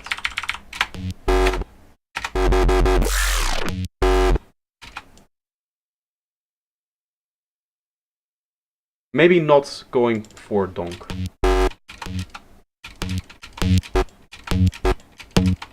Unless I can get some really nice saturation out of it.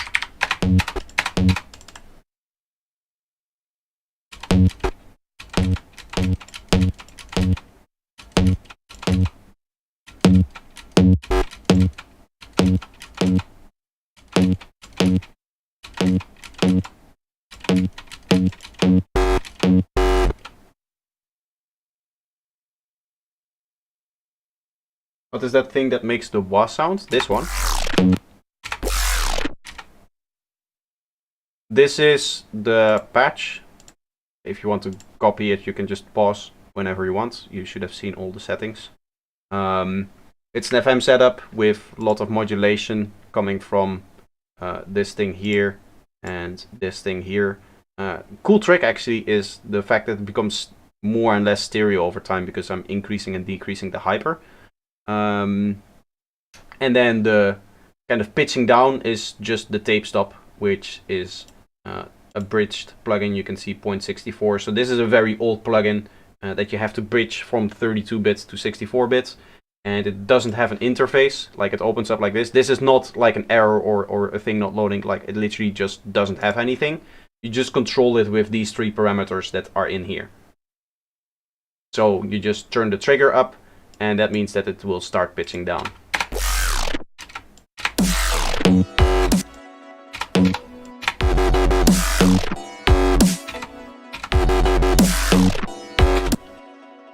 It needs more width.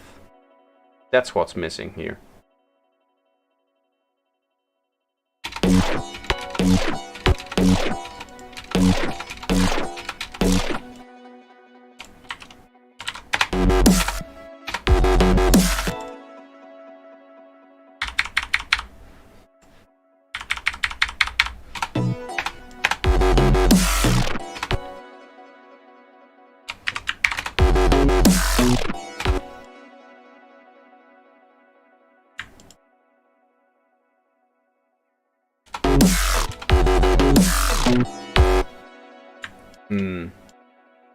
I'm not a fan of this one.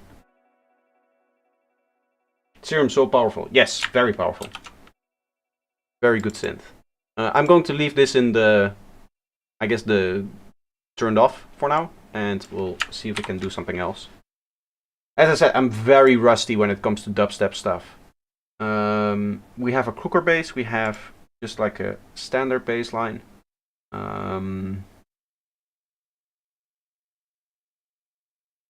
Even rhythmically here, it makes more sense that we make something here, I guess.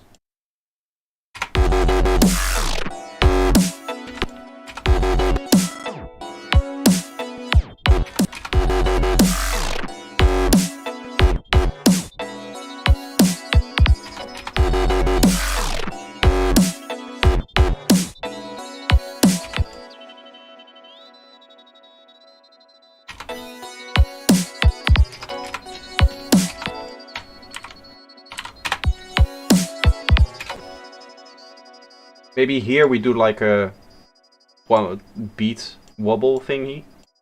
So in terms of the modulation. We'll get spectral, I guess. One of these squelchy things may be good. I believe the first one is nice.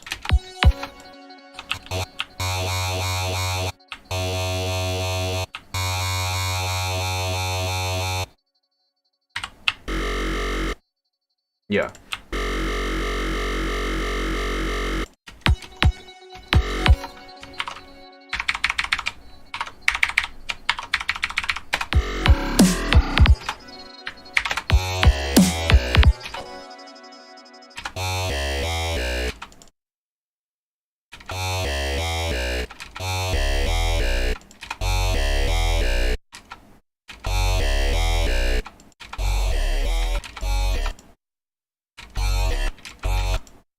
Maybe not the best wavetable here.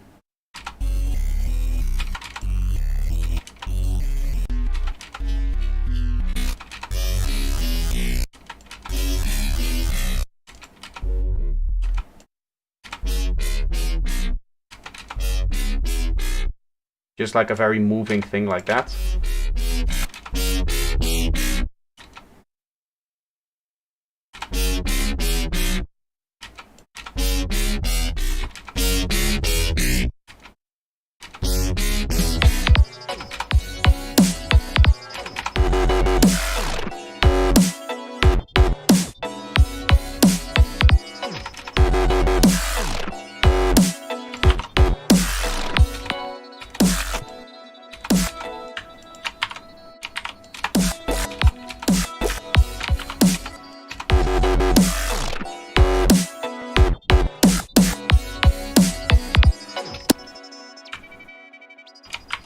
I feel like it doesn't really fit with the melody that we have now. I might increase the melody a little bit and I might turn this thing off here. Let's see.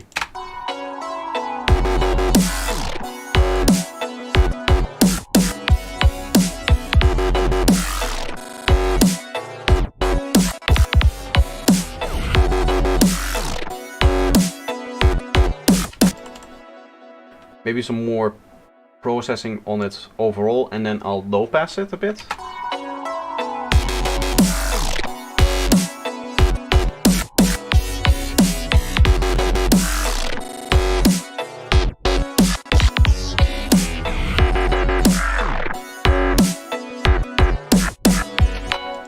We need some more stuff in there to just fill it up. Sucker of the Year, how are you doing? Welcome.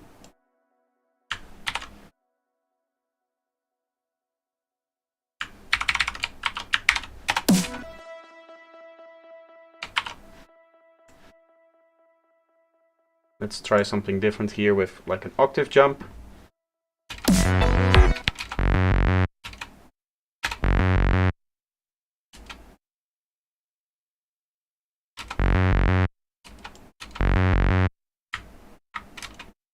Maybe just this sound here.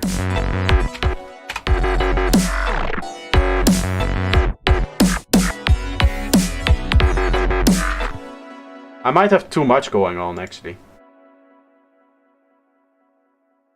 Can it be as simple as just doing this? So this goes 1, 2, 3, 4, 5. 1, 2, 3, 1, sorry, 2, 1, 2, 3, 4, 5, 6, 7. And then turning off everything else.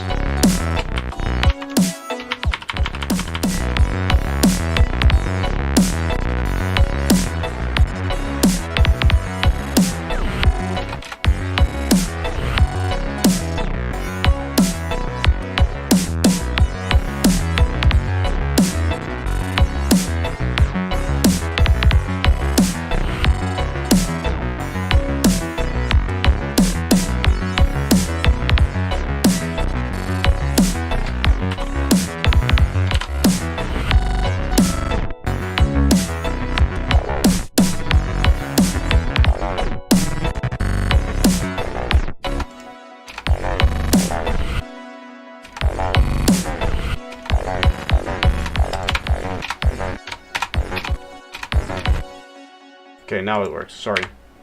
For some reason my spacebar was bugged there. I like this more. I like this a lot more. What I do want to do, let's try this. Let's get a audio track here and an audio track here. I've noticed a lot of rendering is needed in general for high-tech. But for this case, what I want to do is I want to record 4 bars and then loop that over and over again, as opposed to always having different glitch stuff happening. So this is going to go to 42 unnamed. I'll still keep the dubstep beat. I think that works really well, especially with the first rotation, the first 4 bars here. So that's what I'm going to keep. By the way, did you know you can record multiple things at the same time?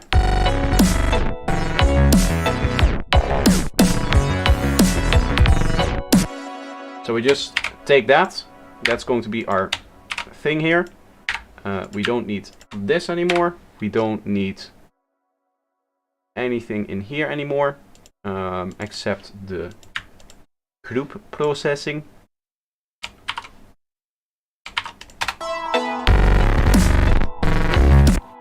And this then goes to minus 14, I guess, a little bit.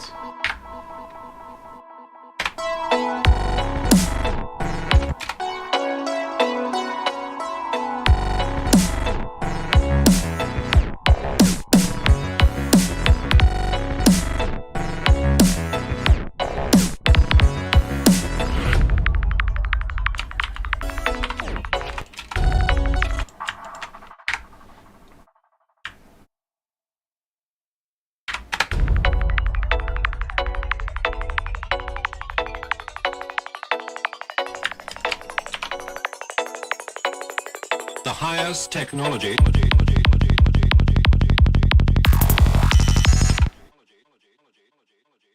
The highest.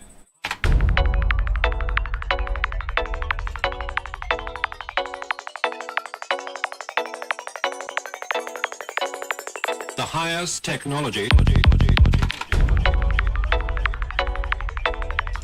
And then I'll go.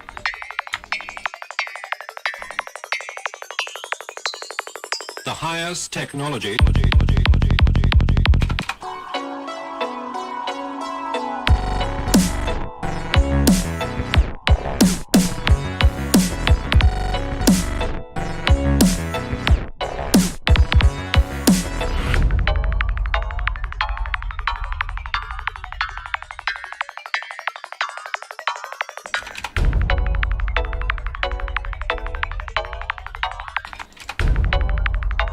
I think it's coming through too early, so we'll do it like this.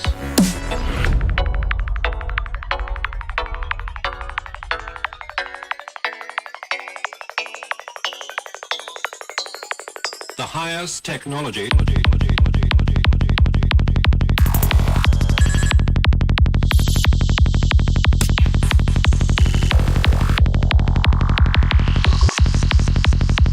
This is indeed a massive upgrade from what we had before.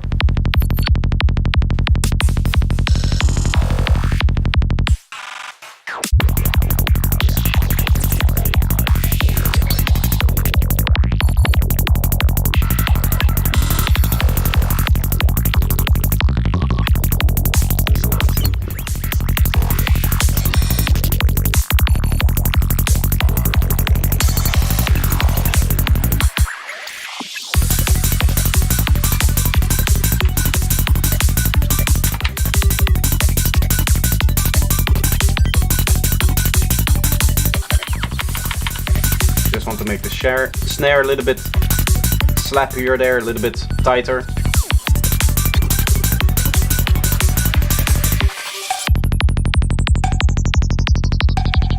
Cowbell is a bit loud.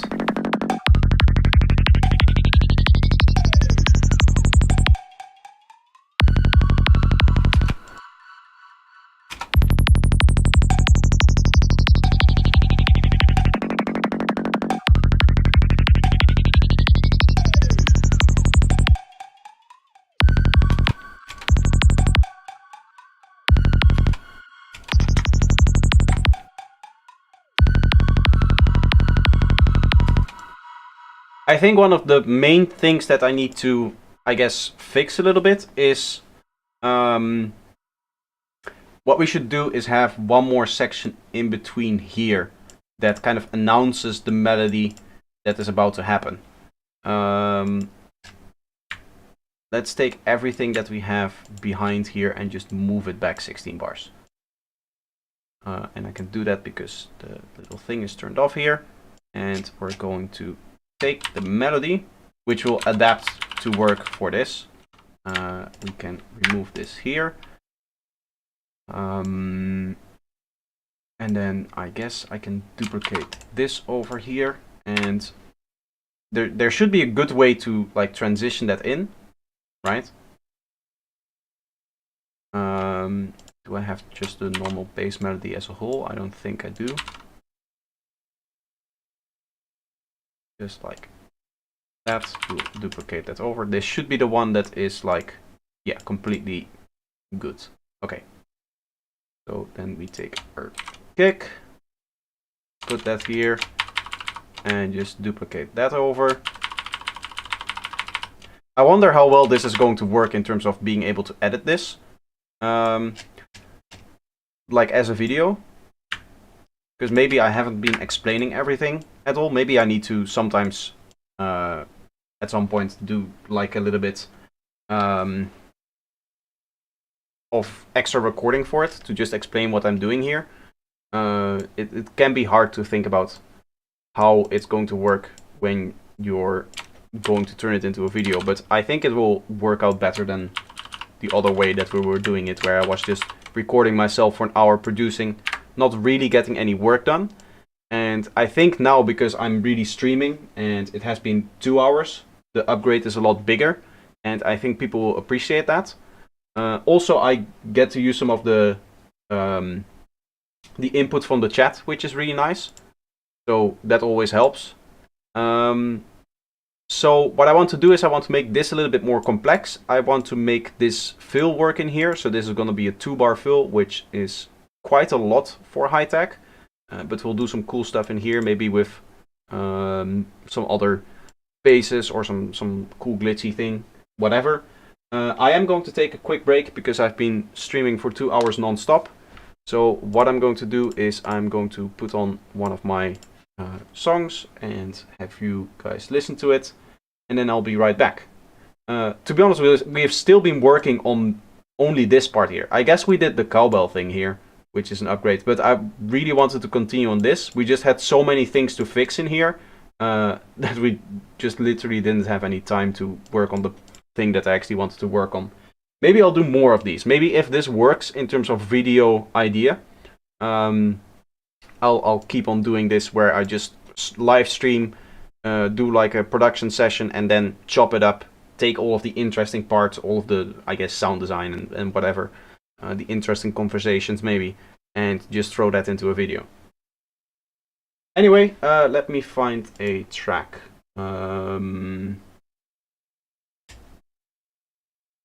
This one. Oh wait, no, I have a good idea. You guys can judge my mix. Mix master here. You guys can have a listen to my mix and you can tell me if you like it or not. So let's solo this so that the other track doesn't play on top of it. This isn't warped, perfect. And I'll be right back, and then we'll continue working on first this part here, the new part that we just added, and then the other stuff behind it. I hope you guys like the mix and let me know what you think of it.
turned up the wrong thing there.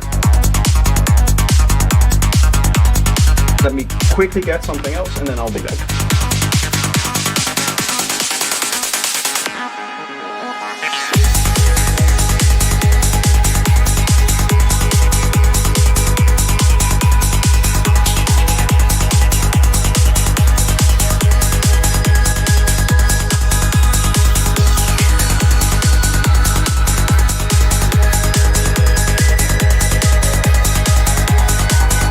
Loving the aesthetic. Nice. Deserves 150 BPM. It gets very close. It's 147. I hope you're okay with that.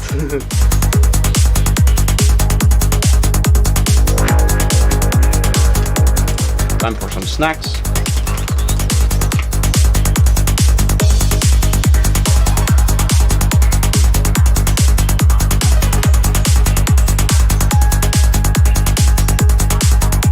I need to balance it out still, as you can, and do the final thing. As you can see, it's the first mix and master.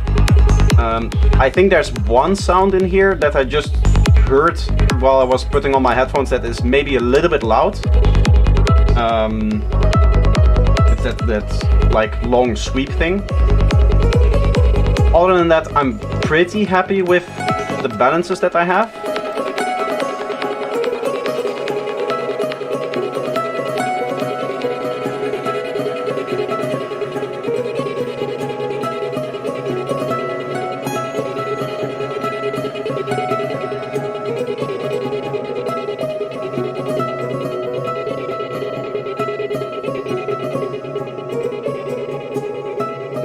Maybe here the vocal thing is a bit too loud. Could give a bit more definition to the sitar here.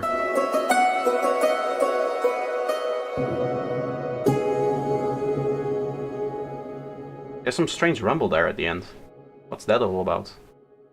Here.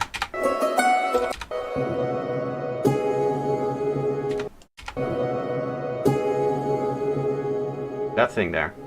That's strange. I'll need to check that. Obviously, I'm gonna do my own checks and finishing it up and making it even better. But the grand idea of the mix is there, and the production is completely final. So this is going to be the production. This is going to be the track. It's just going to be maybe slightly different from what I end up doing with the mix. When I do mixes like this, I like to work in stages, in that I do an initial mix and then I go back later and try to do like revisions on it, kind of like you would with what I would do with client tracks, right? But otherwise with the client tracks they would give me the revisions. Now I have to do that myself, but it will be kind of like the same process. Anyway, we were here. Now, one of the things that is going to be hard is introducing this melodic element over here. So we need to find a way to do that properly. In terms of this, so this is up and this is melody down. What I probably end up doing is using part of this fill here, which I guess almost deliberately I've left a little bit empty now. There is that glitch thing in there.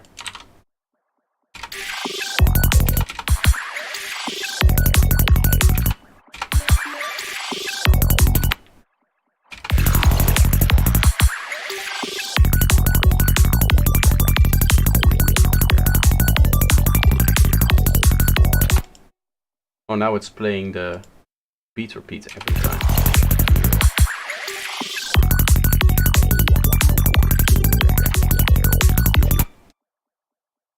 I want that to play. Okay, so that needs to play every year. We'll do some other glitchy stuff, I guess, for the fill here, maybe. Thank you. And then we just duplicate this over. We'll adapt it more to this part here, just kind of like we did over here. But let's hear what this sounds like.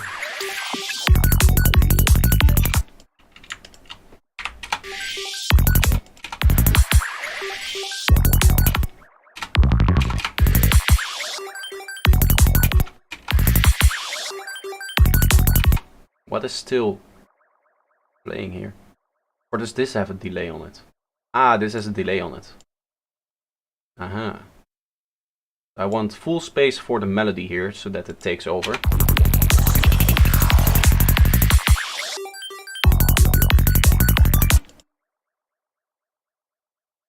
What if we turn up the glitch on this thing? Is this just normal glitching, or did I do something particular with this? It's normal glitching, but I don't like how it sounds here. So we'll open up a different deep blue glitch for this one. And we'll just kind of do some seed browsing, I guess, for this bit here. Let me set it up so that it only plays here.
I have a cool idea here where we, I think, pitch shifted up.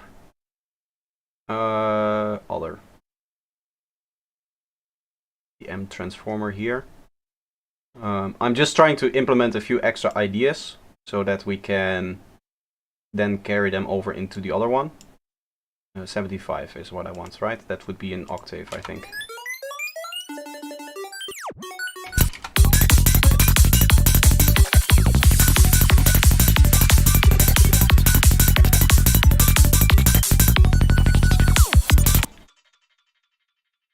What I should do is, okay, this one has everything but that. I think we can just group these,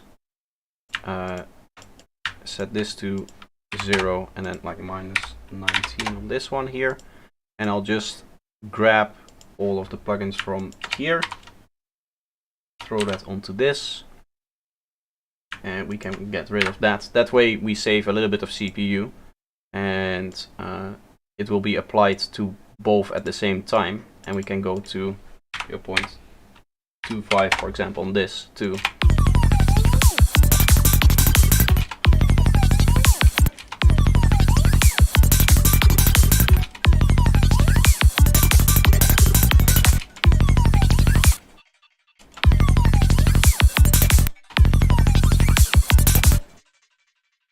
What if we don't do the glitch here?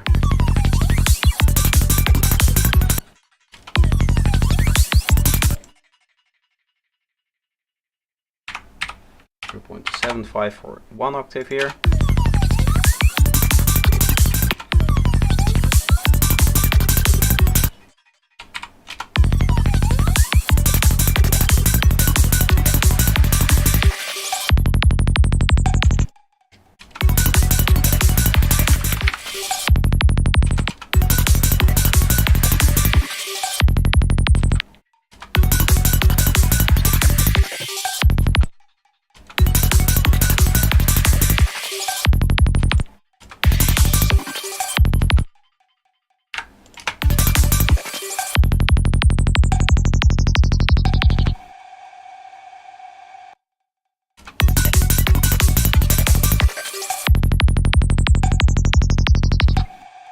Let's just delete everything here and see if that works better, so that we kind of clear it up for the cowbell.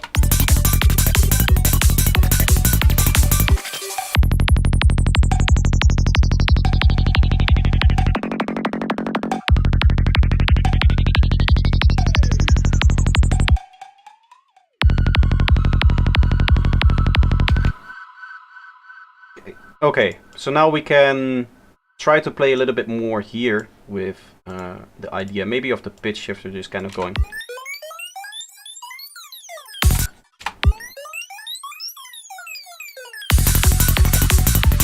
I like that. I should probably, though, keep the melody stable here.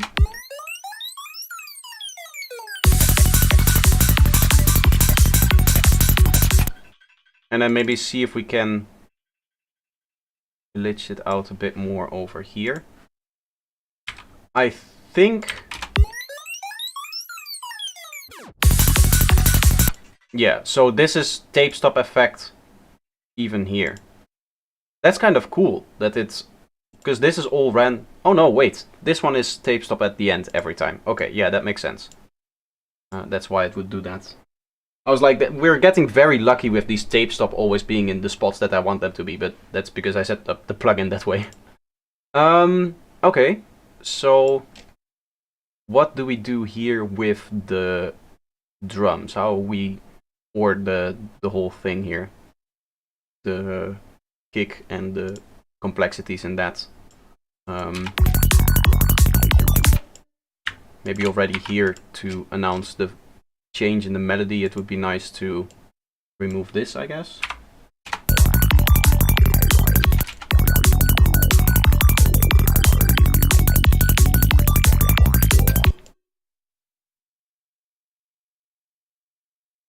Maybe it's cool to sometimes just not play the melody at all for like a certain part.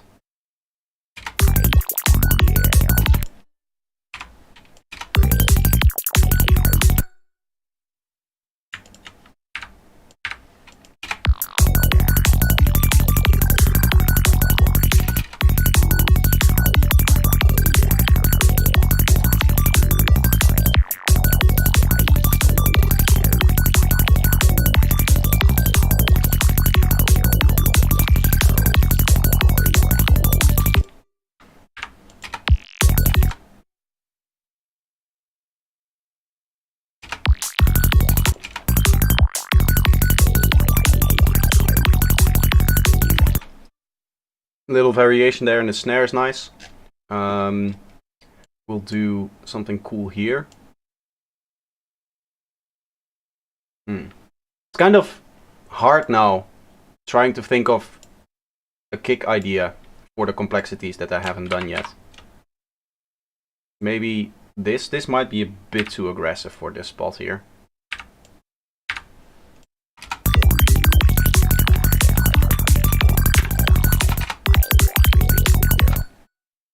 What if we do not minus infinity, but like -3 here? Oh.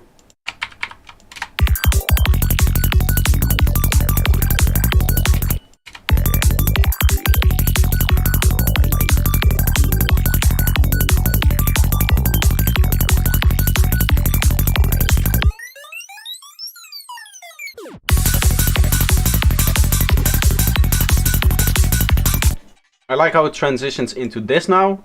We need to make this less boring, and then overall we need to glitch it up and make the sound a bit more interesting. I guess what we can do here is make use of the tape stop again.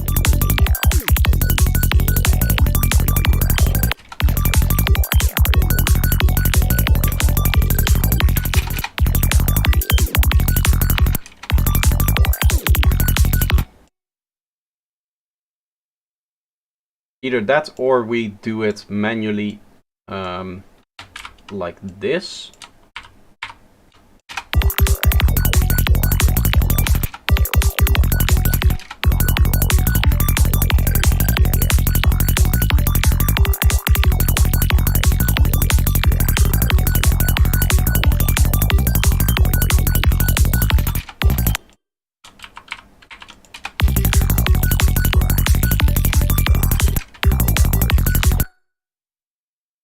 I like that, but do we add extra kicks in here?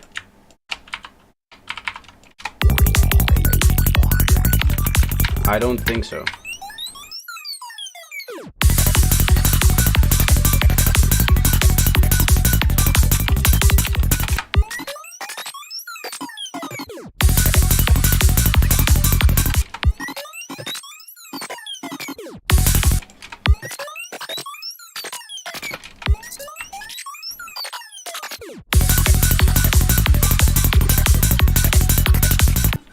Okay, I'm going to use my accent snare in here again. So this is on the offbeat, so we get we keep a little bit more rhythm.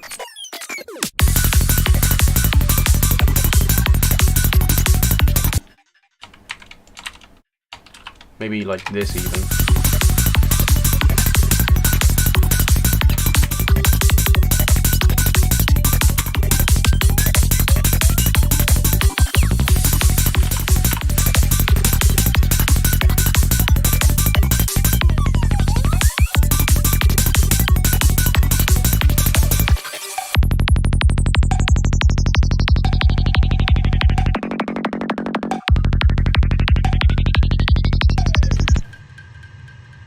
Nope. Why is the reverb still? Why is this turned on here? I don't want that. My hands are very, very cold. I did turn on the heating in the break. Everything else on my body is feeling warm, but my hands are not.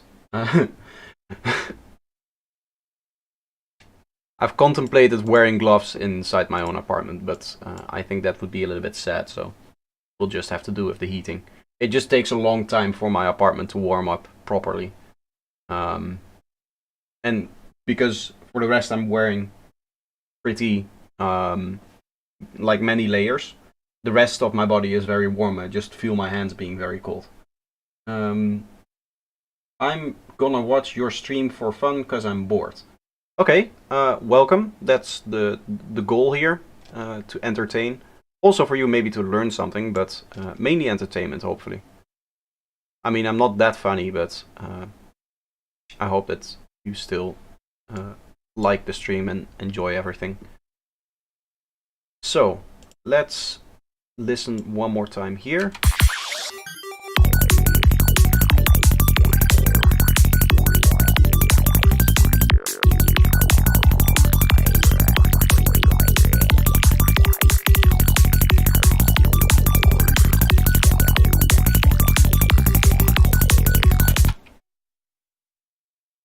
What might be cool is to sometimes change up the melody, right? Because the melody stays very similar all the time. Even though we're doing all of these edits, the overall like octave that is always playing is very similar. So what if I go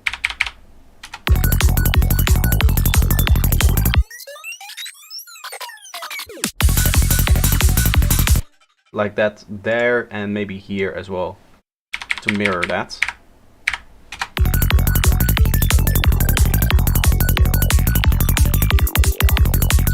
I like that. I'm going to do that in here as well. 1, 2, 3, and then this one, I think. 1, 2, 3.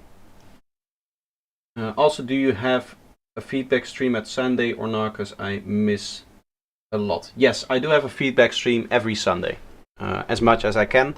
In December, it's gonna be a little bit weird because I'm gonna be gone for a long time, I think.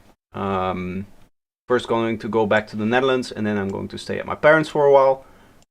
So I have a lot of time off, so there won't be feedback streams for a long time.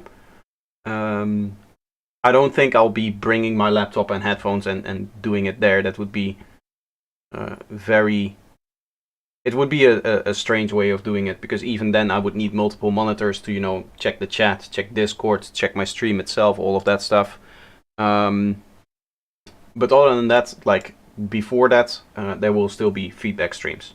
So from the 15th, so how many will there be? The 15th is a Friday. It's in 2 weeks.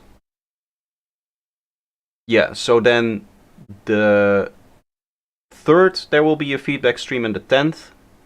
And then for 3 weeks, I won't be there. I need to make content for 3 weeks. Holy shit.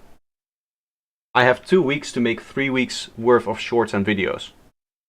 I'm gonna take it a little bit slower, I think. I have some video ideas that I want to work out. Yeah, 2 more.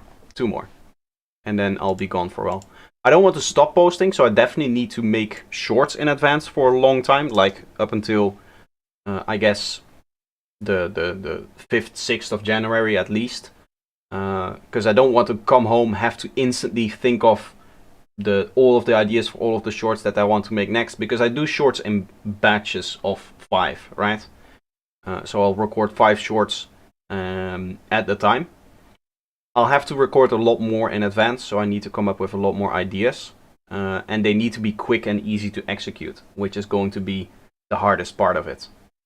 I have some cool ideas even other than that, like some sound design things that I might want to do that aren't my normal template for the short, because the normal thing that I do is I just have a sound, I explain the sound, and I make a funny thing around that, right, with the intros, or not when I don't have the intro. Currently I'm alternating every other day with an intro, which is actually okay to keep up with, like finding all of the intros, but it's also going to be hard finding them for 3 weeks, everything in advance. Because usually I just browse shorts for a while, and then I'll get 1 or 2 or 3 intro ideas. Like if I spend an hour browsing shorts, I might get 1 or 2 ideas, 1 or 2 shorts that actually work as an intro. And searching for it, I found that anytime I search for it, the ideas become a lot worse for the intro, for those shorts. So I have a lot to do.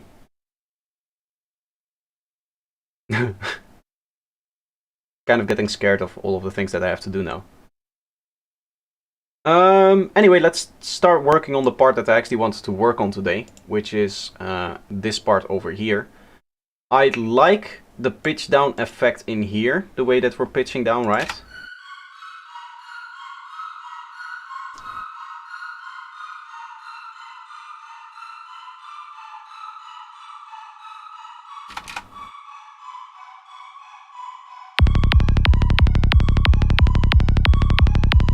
This bass line sounds a lot better now in this octave as well.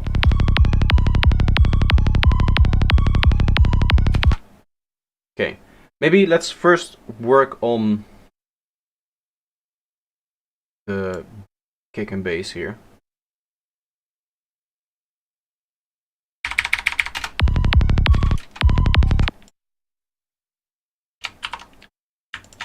To just get a little bit of a flow here, I'm gonna try like this, just as a general pattern.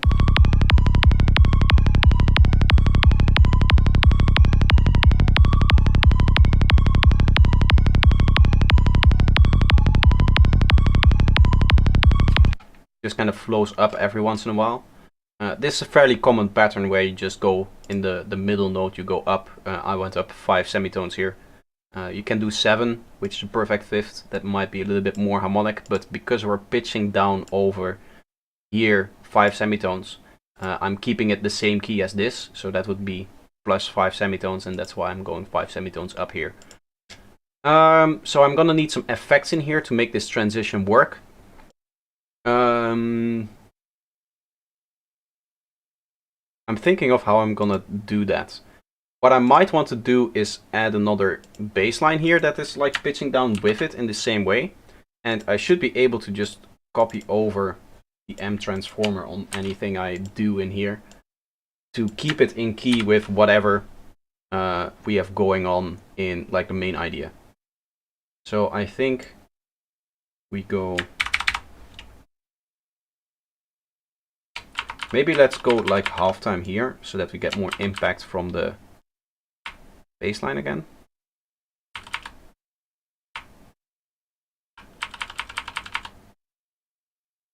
That's way too many, right? Yeah, that's way too many notes. I messed that up. I need to zoom into 1 bar here and then go like this. Aha. I was like, why is this MIDI clip so long? But it was the wrong note length. Like this. Okay. So then we'll add a serum here. And then I can, in theory, just dump M transformer on that. It has some artifacts, as you can hear, with it pitching. But once we make the bass sound, we can take that into account.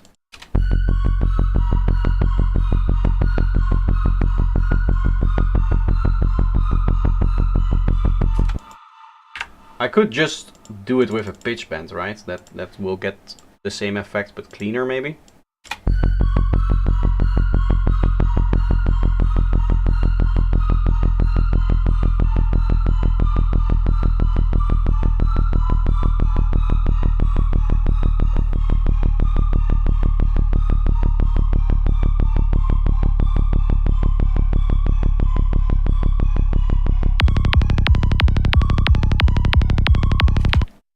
Or are we going down 7? No, we're going down 5.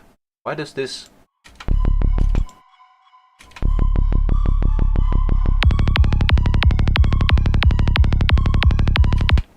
I don't want to go down just with the normal bass sound, I think. We can try that. Let's try that. Let's half this, duplicate that over, and then take our bass line. I guess this stuff here, the rest doesn't really influence the sound. I think maybe this one does. I'll put this actually in front of the LFO tool. So any artifacts that it produces will be cut off. I don't think it will. Cannot insert devices here. What do you mean? I need to delete this and then like this. Ah, we need to go like -12 here.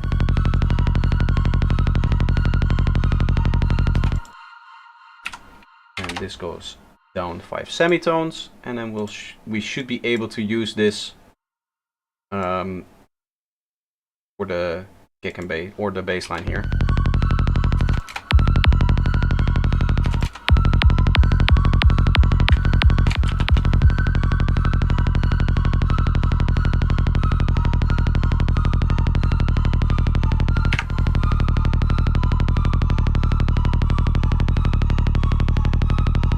Is this too long? What if we do it over 8 bars?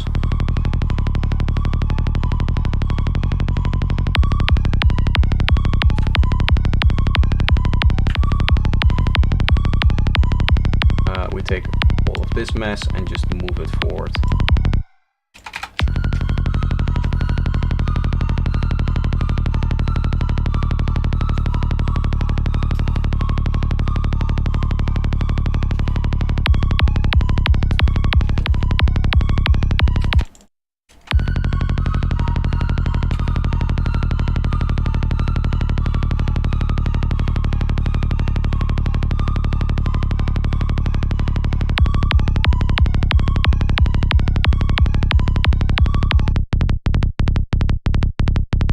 This one suddenly sounds really strange now.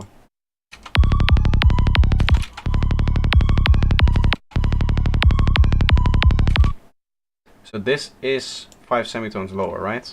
1, 2, 3, 4, 5, yeah.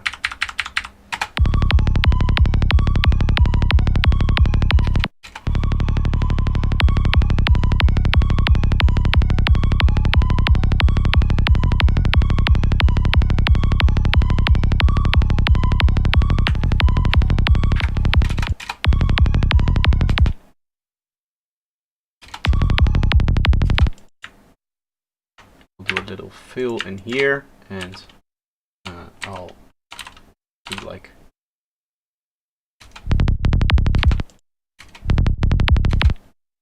this. I have to turn it off here, I think, and then back on here, right?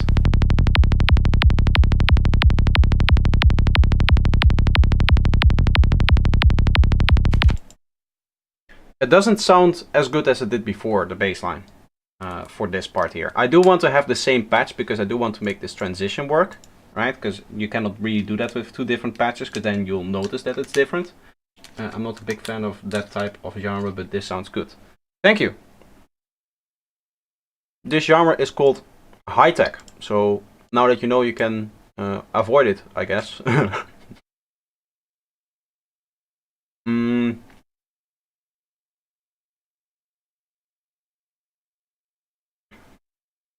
Let me think, what do I want to do here? Because this right now is just too boring, right?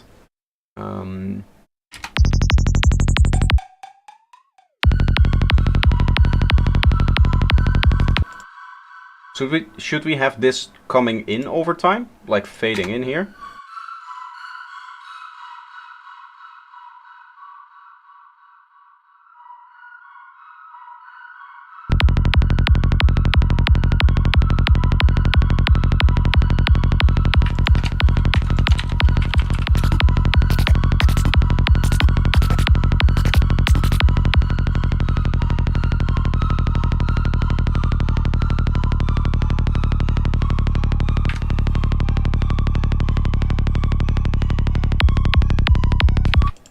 What might be cool is to do this.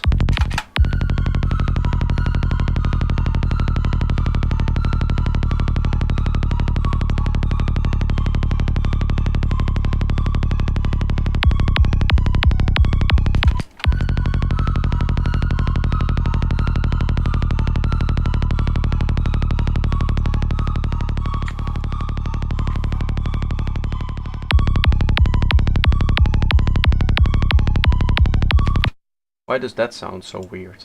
Is it misaligned? No. It sounds very strange here.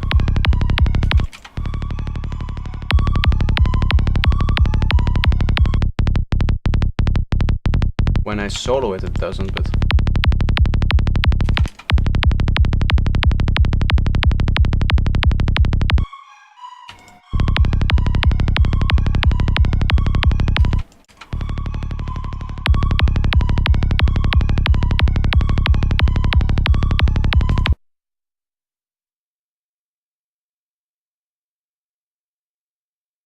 Yeah, definitely seems too present and a bit repetitive. Yes, yes. We need to work on it. What I essentially think we'll end up doing is like transitioning from here into like an FM synth maybe. And then the FM synth kind of stops here, and maybe we'll do some really cool stretching here. In fact, let's try something. Let's try a cool sound design idea. This might be video-worthy stuff that I just thought of.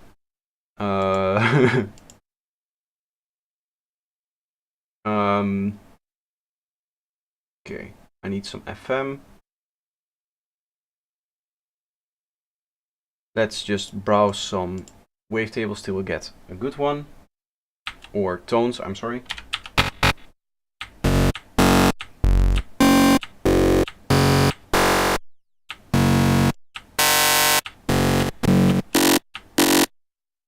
A bit too much, I guess. Ah, wait, we can SSQ this. SSQ carrier.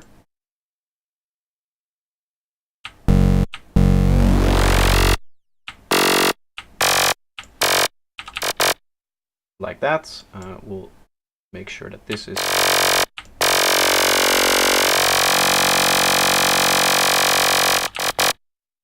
nice, and like that, and then we can go over it with the bandpass. Maybe an octave higher, actually.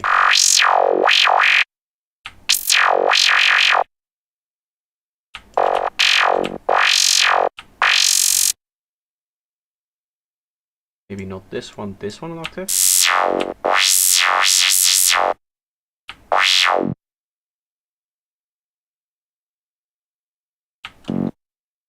What I want to do is like a repetitive thing with this one, and the reason will become clear fairly soon.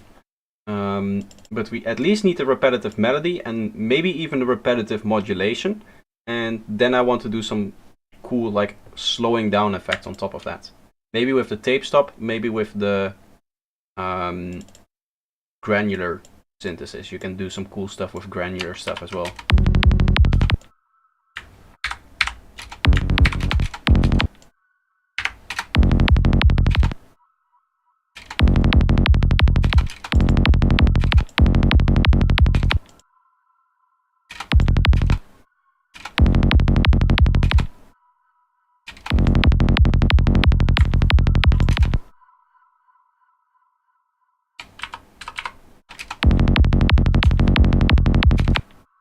Wait, idea.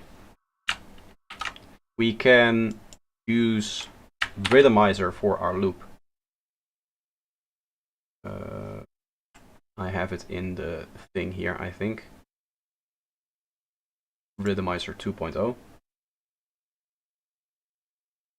This should just give me notes from this.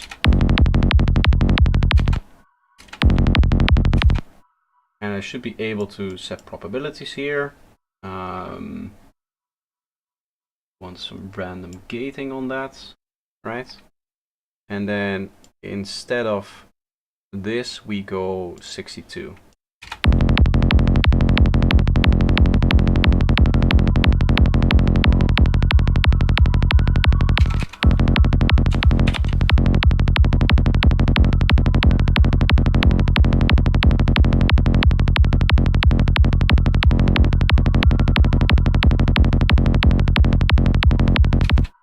Does this also do random velocity by any chance? Velocity, there we are, random.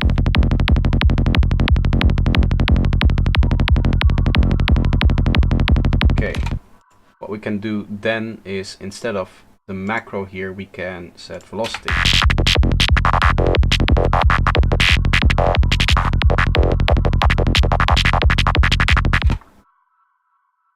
Psylactry, how are you doing? I'm doing very well, thank you. Okay, so we can just record like, maybe we'll go with 2 bars, but I'll record 4 bars just to be sure.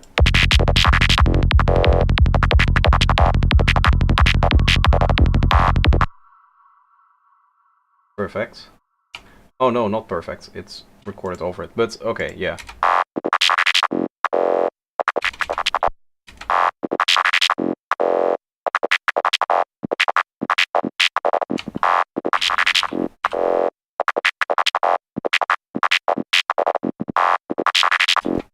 Okay, so we get that.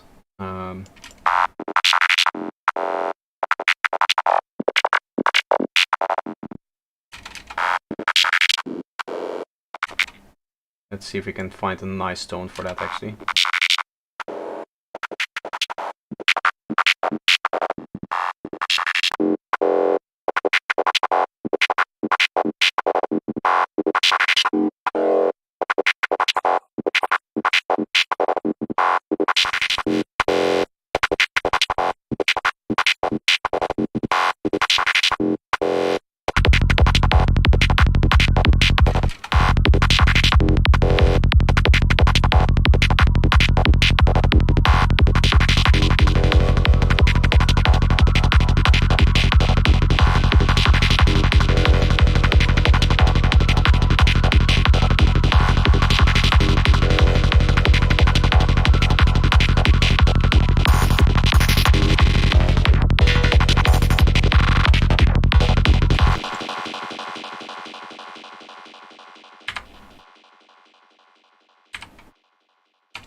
Okay, I like that. What I'm going to do is I'll record 2 bars of that in audio. So we'll take 61 here and record from here.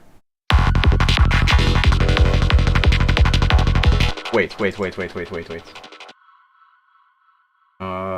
Does that matter? No, that means that we'll have the glitch before the delay, but that's okay. I want to turn off the delay because I want to delay it later, I think. Do I? No, I don't want to delay it later. I want to delay it now so that the delay gets captured in the recording, actually. Yeah. Sorry.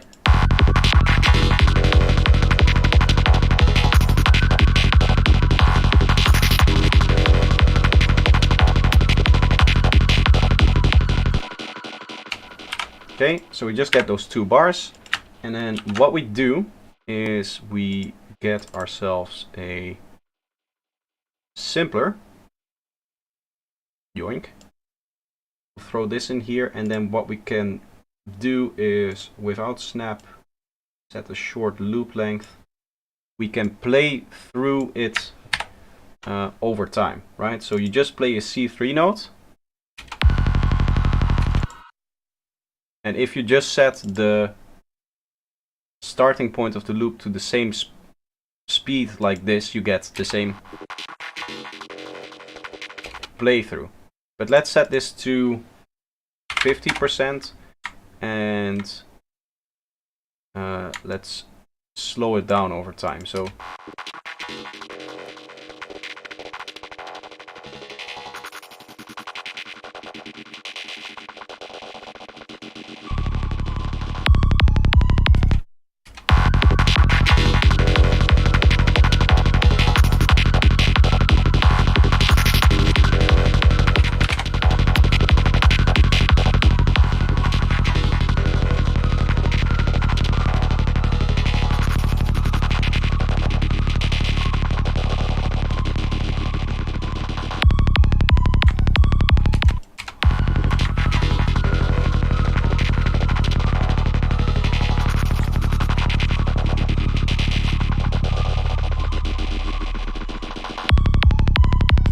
we get something like that. And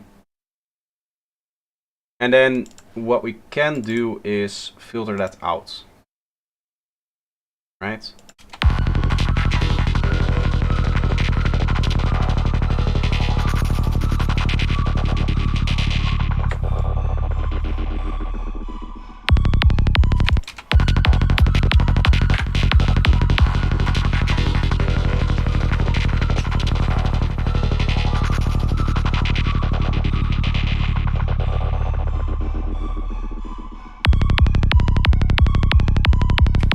That's one idea. Let's combine these together and we can do some volume balancing on this. Go to 0. These should be balanced now, I think. Yeah, so we can just set this to like -9, I guess.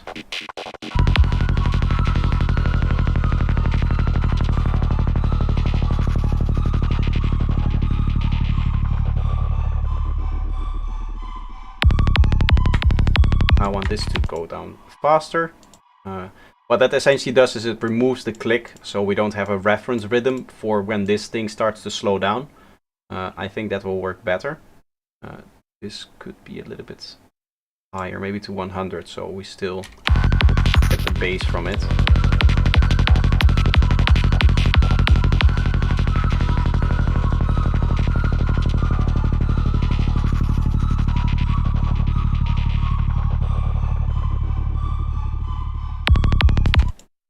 And let's then go also down 5 semitones actually.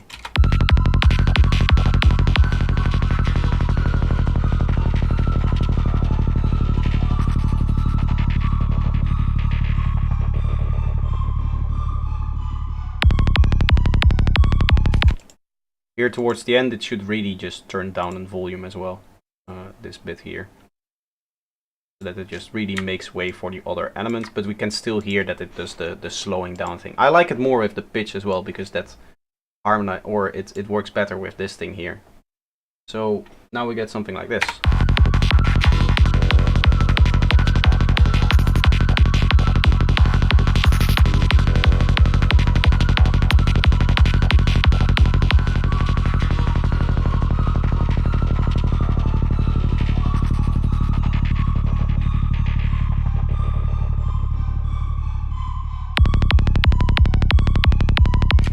The seesaw thing is still not right. In what way? Like you don't like the melody, the gliding synth here? Or this thing here? I'm sorry, I don't really know what you mean, but I was a little bit late responding to that message because I don't know. I just didn't see it, I guess.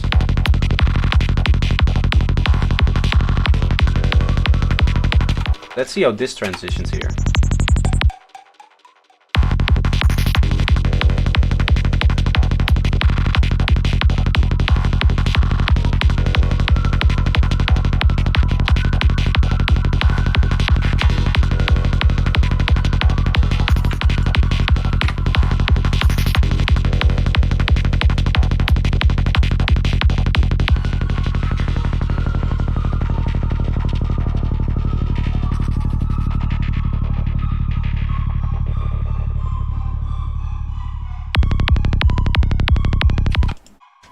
I like this. It needs to get more clarity here, I think.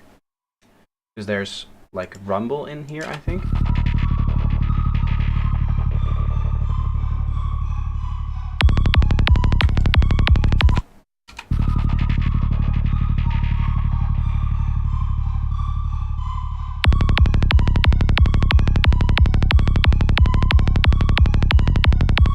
I like it like that. Now we have the space for this thing to just play.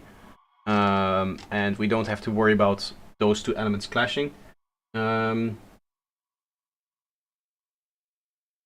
think it sounds good as a one-shot kind of breakdown, but not persistence. I do like the melodic effect that it brings, because it pitches it down, so it really helps with that. So I do think that I'm going to keep it for that. But I am going to remove it from the first drop, as you saw, from this part here. I'll take some of the hats, and we can see if adding hats here helps. Oh, let's listen to the transition actually.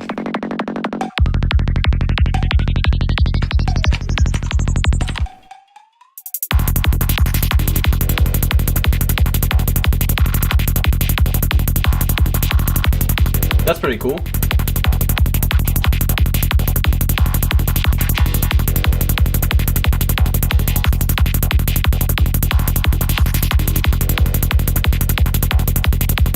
Seems to me that there's a lack of some kind of Afro or ethnic fast rhythmic percussions. Rhythmic percussions, I don't think that will fit this style, because it's not really meant to be ethnic, it's meant to be digital. That's the style that we're going for. That's the high-tech sound, I guess.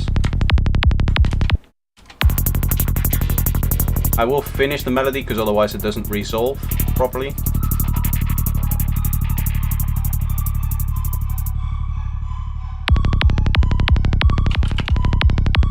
And here we'll go just like this.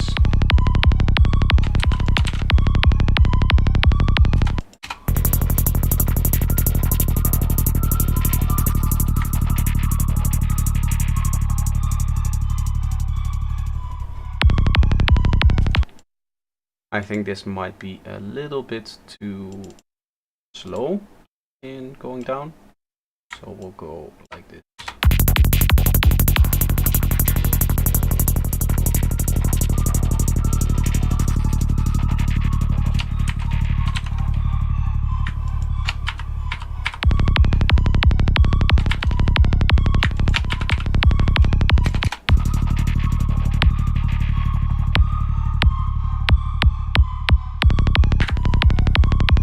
There, there, there, there, and there.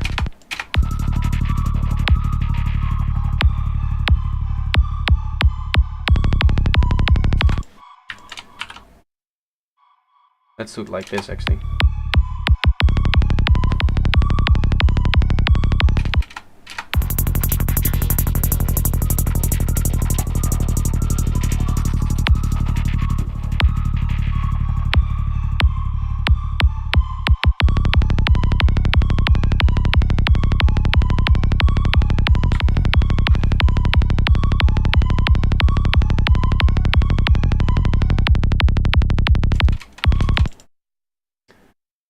Here's a cool idea. Let's take another M transformer and let's use its pitch shift to go up 5 semitones to follow the bass rhythm that we're doing. I'll have to use the VST3 version of that actually.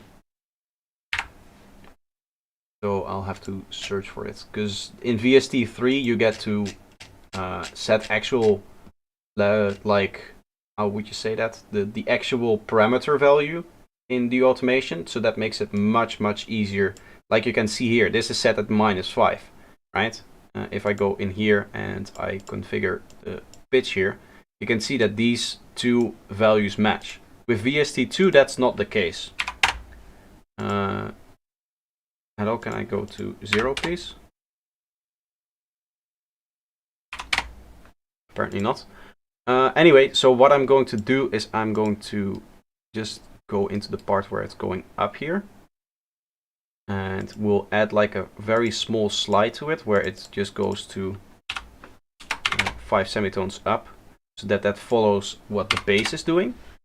And I think you'll get a little bit of cohesion between the kick and bass. It's almost like the bass is going to be pushing up the melody itself.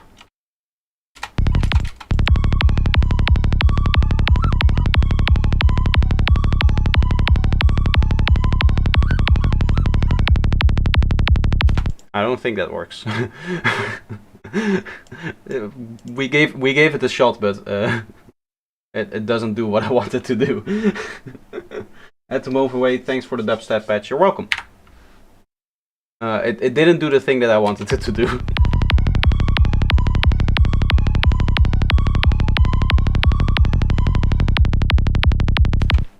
I think it might be a bit too long here.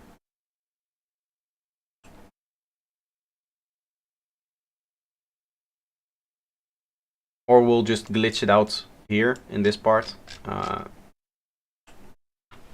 it's the basic way of transitioning, I guess. We'll get a beat repeat. I think it's going in the right direction. I do agree. The track is much better than when I started. If you go back at the beginning of the stream, I play it through. The differences are enormous. Like, not in this part, because we just started working on this part. But the other bits of the track are very nice. And they changed a lot.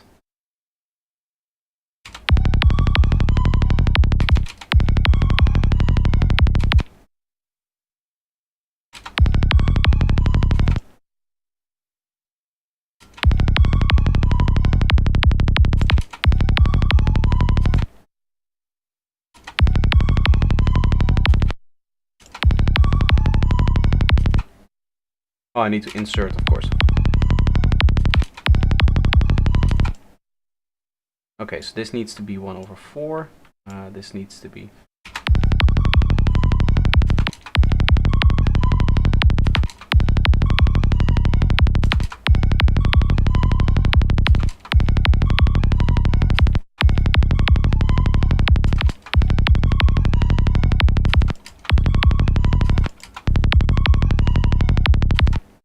I like that, the tick-tick.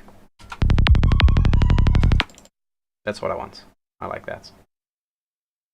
And then we'll glitch it up even more here in the transition by just doing, I don't know, like this.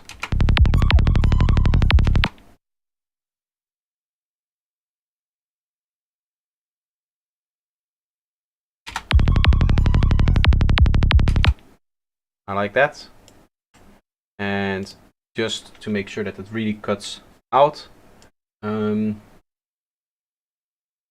this Wild West flute is intentional.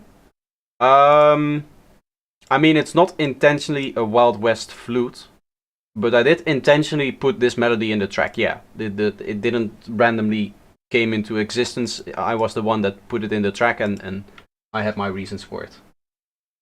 What is the standard length for a trance track? There is no standard length, but usually you'll find that it's between 6 and 9 minutes-ish. You can make it shorter. 7 and 9 minutes, I would say. That's kind of like the default. But you can make it longer, you can make it twice as long. You can make it a little bit shorter if you're going for more progressive psytrance than you, or like prog, the kind of stuff that you'll hear on Spin Twist records. Then you might go for like 5 minutes even. But that's like the minimum of it, I would say. I mean, if you want, I can quickly go through my Spotify playlist and you'll just be able to see all of the lengths of the tracks and you get an idea of what kind of the standard length is, right? You can see here 7, 8. There's some of 6 minutes, there's like one of 5 minutes, but that's really the shortest, I would say. 7, 8, 6 minutes-ish. Here's a few of 12, 13 minutes. Captain Hook makes very long music. Universal is also a nice long track. Here's another 13-minute one, Asterix. Nice long track. But yeah, 7-8 minutes, that's going to be your like standard length, I would say. There's not like one length in there, but you said you had a rock playlist. What are my favorites? I'll quickly browse it. I don't listen a lot of, as you can see, I named it guitar music. This is the playlist. This is the whole thing. I need to add more to this because I have more bands that I used to listen to. Back when I was, I would say like 12, I listened to a lot of like metal, that kind of stuff, even hard stuff like Slipknot and stuff like that. I would need to rebuild the whole playlist. But as I said, I listen to like guitar music so little. I just call it guitar music because it's a little bit of alternative rock, it's a little bit of punk, it's a little bit of metal, it's a little bit of heavy metal, it's a little bit of death metal, it's a little bit of everything. So I just generalize and call it guitar music. But I need to finish making the playlist because I never finished actually making the playlist. There's a lot of bands that I used to listen to that are just not in here right now. But honestly, I don't care because I barely listen to it. That's kind of funny actually.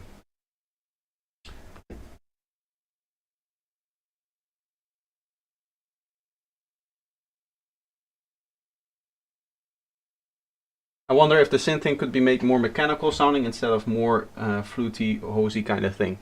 So the idea is that this becomes a little bit more of a dark side part, right? So here we have all of the mechanical, all of the digital, all of the really kind of stuff. And then here we go for a little bit into more of a dark side sound design. I want to do like long atmospheres and atonal stuff and all of that cool stuff as well. And then towards where this thing is actually now, the kick and bass, it goes back up into the higher semitone, and that also changes the sound design back into the more mechanical kind of stuff. Teenage nostalgia playlist? Yes, very much.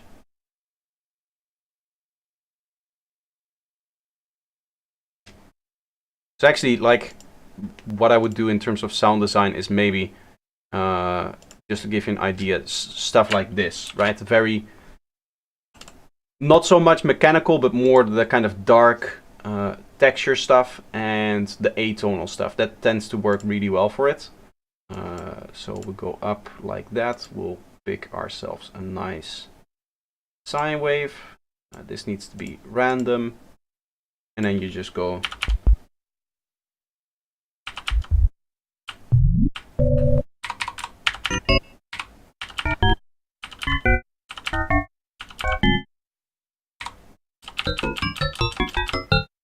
like that.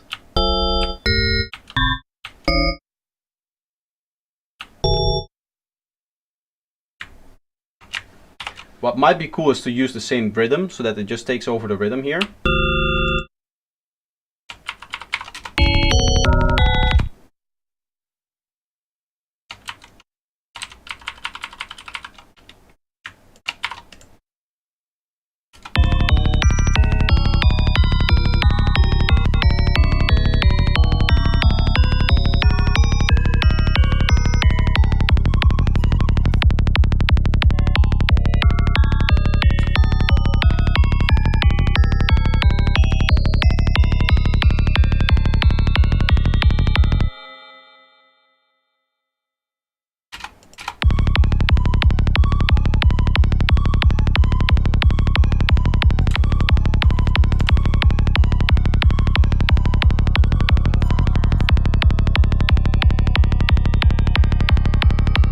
And we'll have more octave or more stuff happening in here.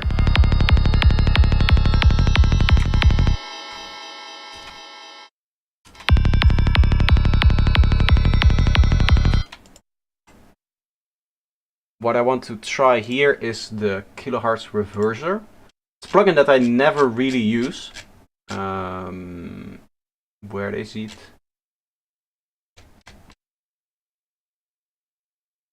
Kilohertz reverser. I think, yeah, you can set this here.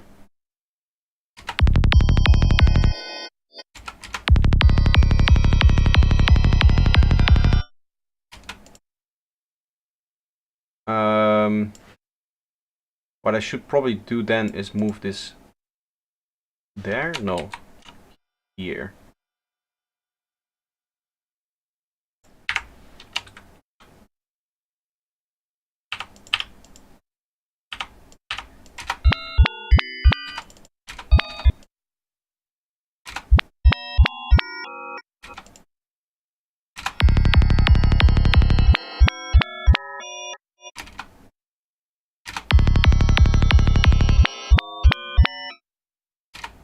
Okay, so this needs to turn on a little bit earlier, I think.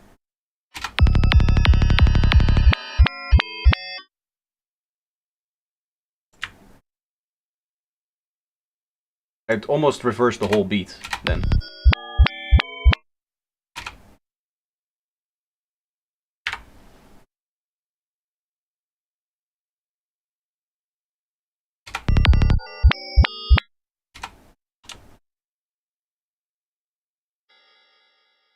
And then it's going to continue here with a different sound still.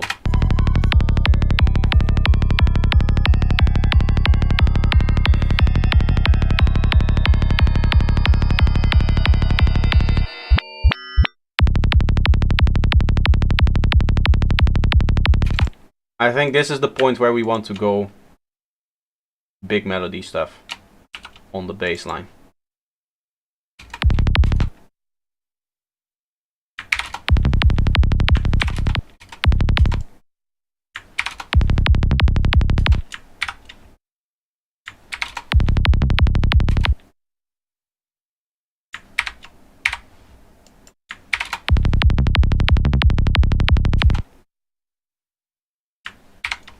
Maybe a bit too basic in terms of the rhythm for now.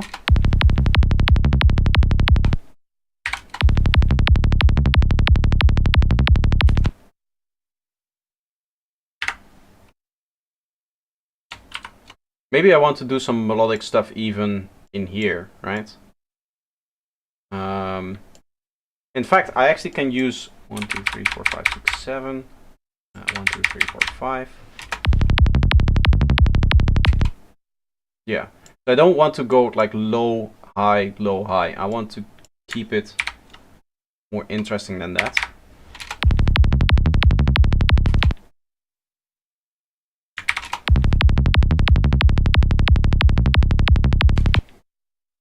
Might be cool to do alternating.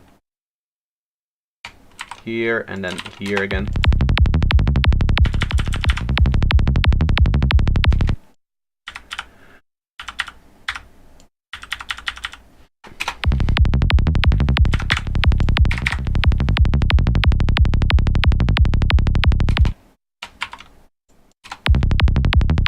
Jason, how are you doing? Welcome to the stream.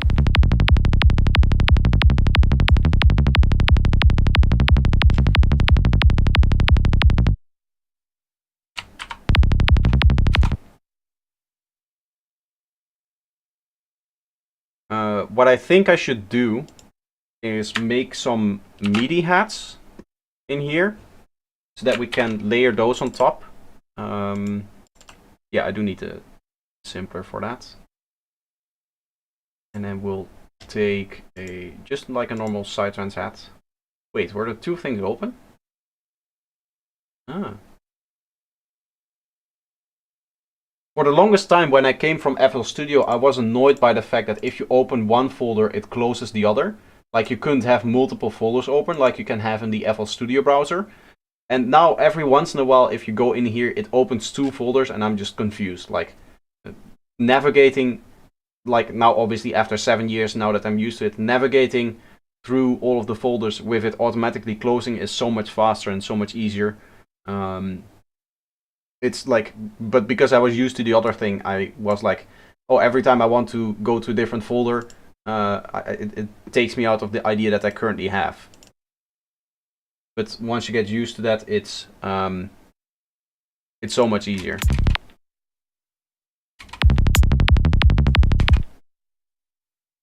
Okay, let's do maybe like this.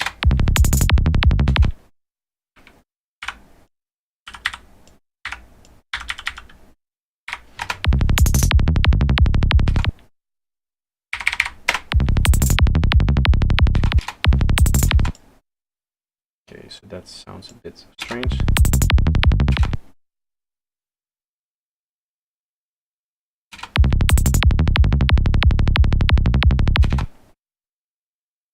Here we'll do like a little faster thing.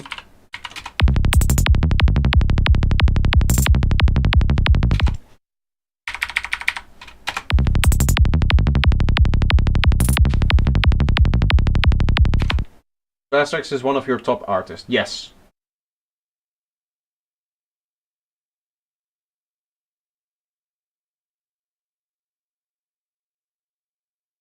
Pleasure. He has his own touch. He perfected what was taught to him, and now he's sharing his love. Who, me or Asterix? I guess both.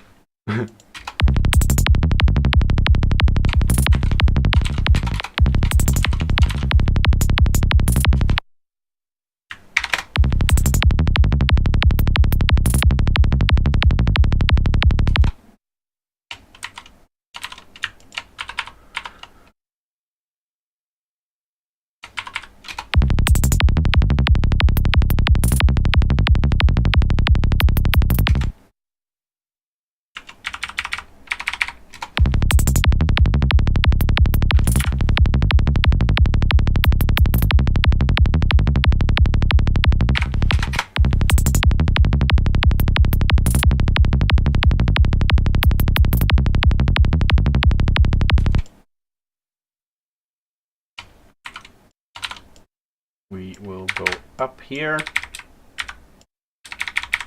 Maybe like this, I guess.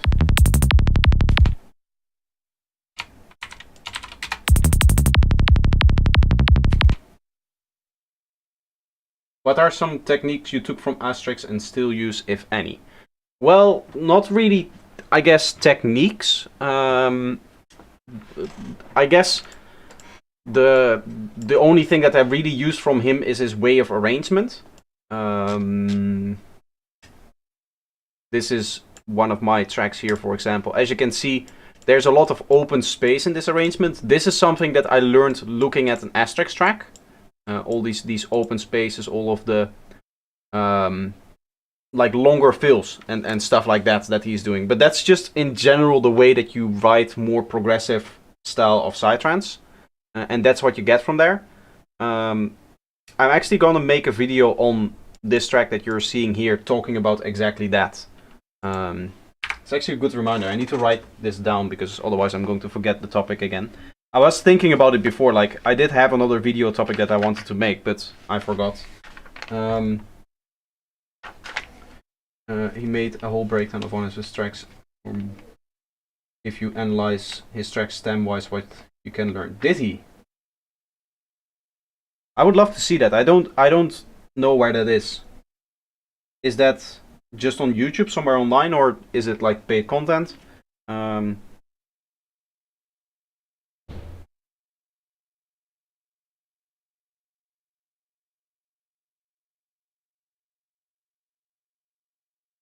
I did already do a video on the overall structuring, but I'm gonna dive more specifically into Asterix style structuring and implementing that in your own tracks. Yeah, I have that idea. I'll if you have more video ideas, by the way, call them out now because I need them once I start making the videos for the month that I'm gone. The almost month that I'm gone in December.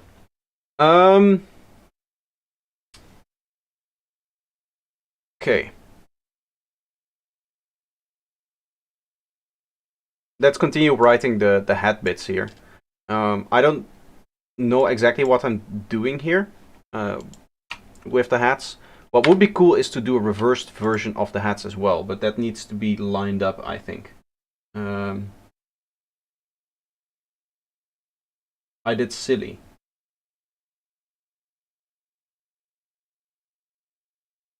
I did. Ah, yes, yes. I did make a breakdown of a lead from Deep Jungle Walk.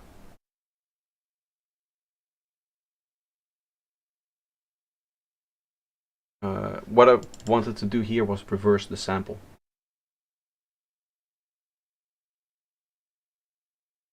Can you not reverse inside of the sampler itself?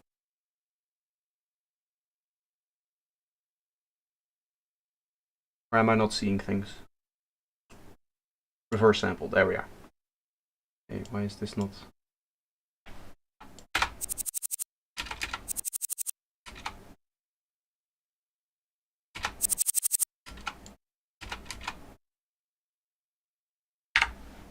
We can write some.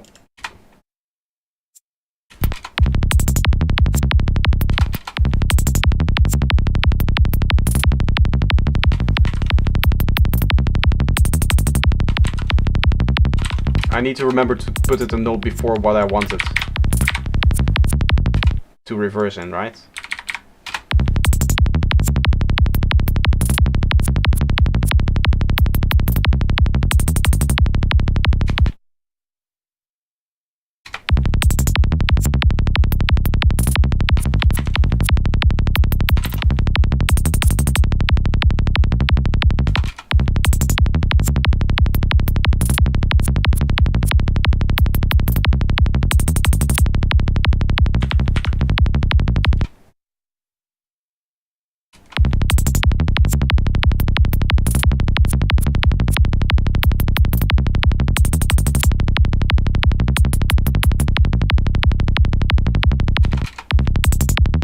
I think I'll do just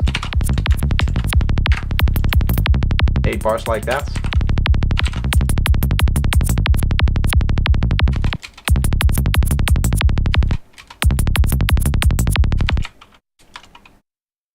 And this here.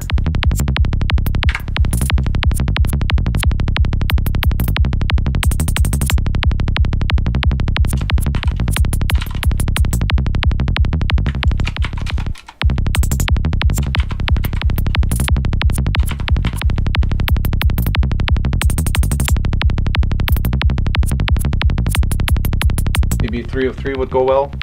I'm going for more darker sound design here. Let me set up the random panning here.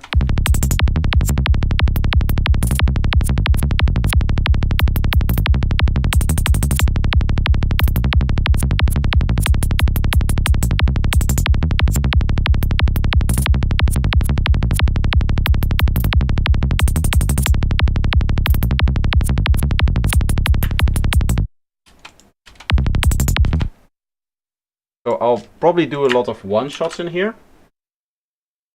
I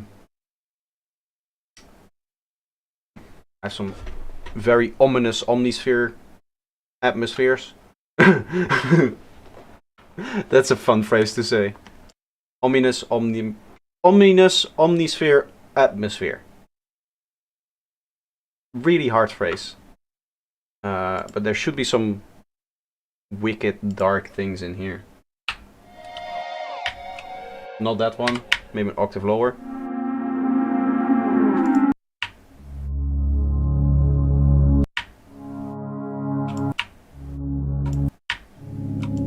Actually, the rejoicing could work.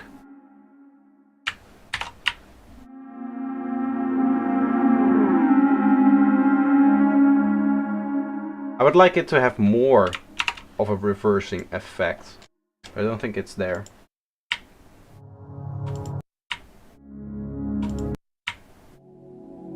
Omnisphere is PC crash software? Yes, it is. But it's really good. It's too happy type. Is there just like a dark type in here? Darkness.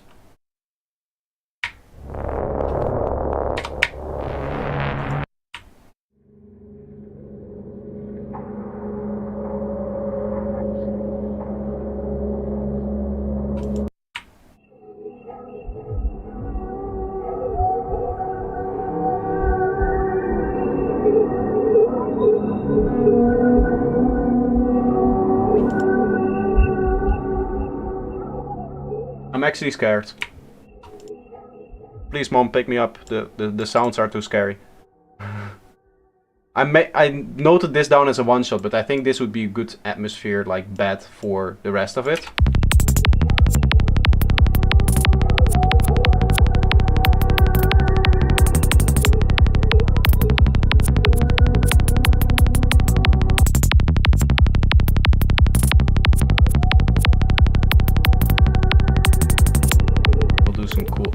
running idea here.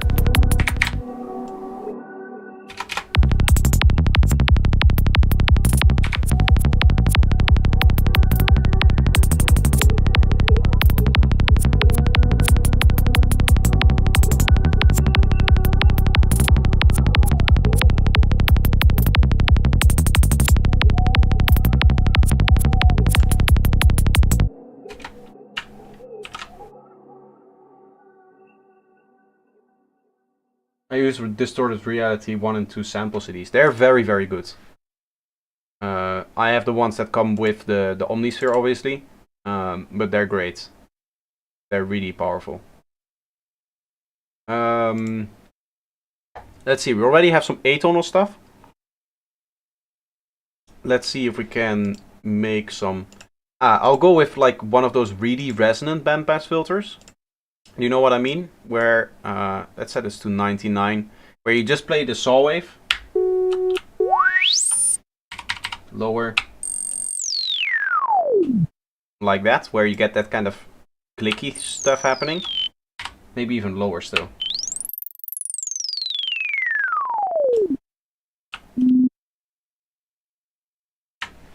Yeah, so it's an octave lower than the sub bass, right?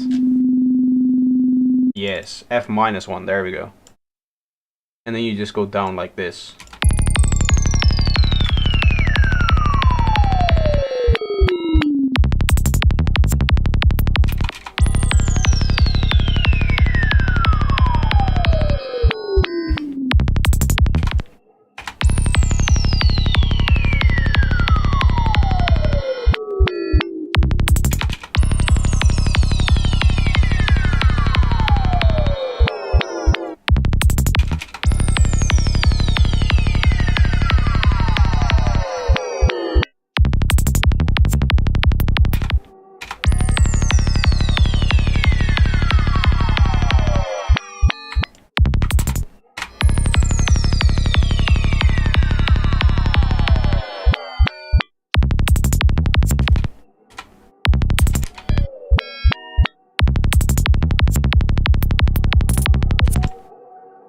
Some cool stuff happening here.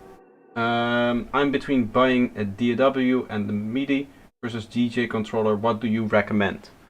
I mean, it depends on what you like more. I am obviously a producer. I've started out producing 10 years ago. I did buy a DJ controller back then, and I never really DJ'd.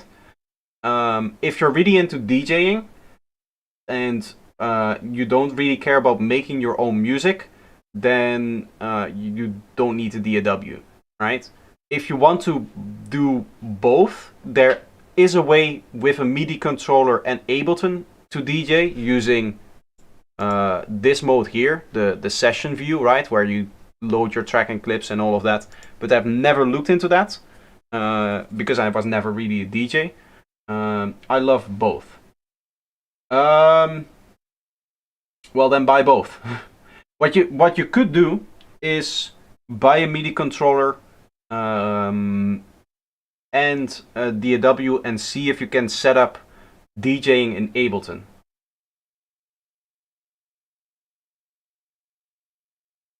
You don't need the MIDI controller, by the way, for the production. If you just like me want to produce like I'm doing here, a DAW and a DJ controller could also be an option, right?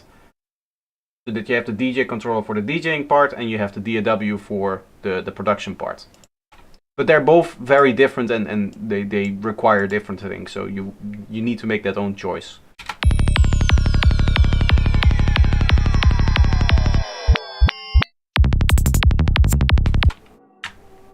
Okay, so here I want like a dark horror scream almost, and I think I might have some horror samples maybe in here. Horrorscape. Oh, this is good.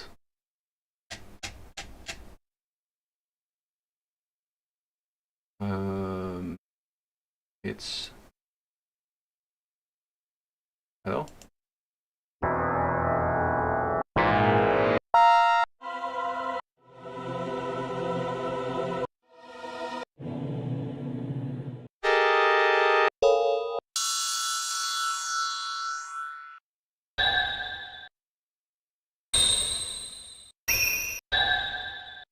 I like this, but that's more a one shot. Right. You guys tell me if it's in tune or not, because I don't know.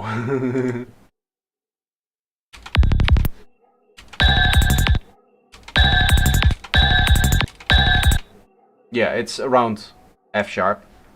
Like one sounds a little bit lower than it and the other sounds a little bit higher than it, so I think that this will sound good with the track. Even though this part is in C sharp, that should theoretically work because the rest of the track is indeed in F sharp.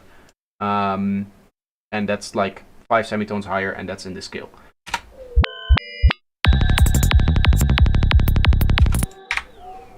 We go slow here.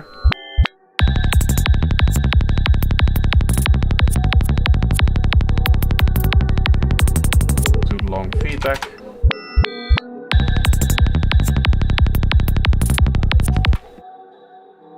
Let's see if we can use more horrorscapes. Maybe there's some even like very cool vocal stuff in here. That would be nice. No.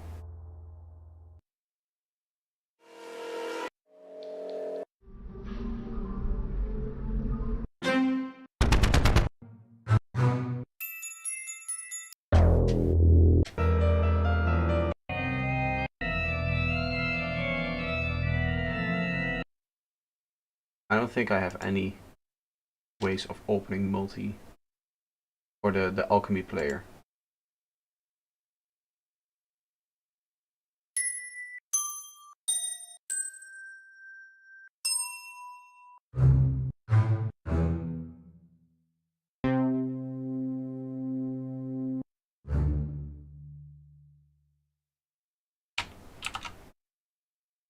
What if we do some cool layering stuff here?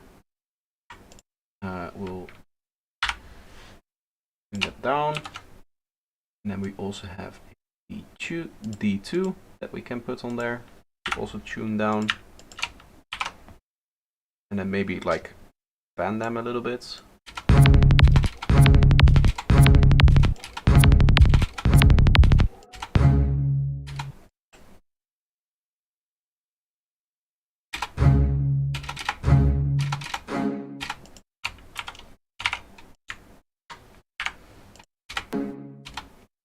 This one is longer, I don't want that.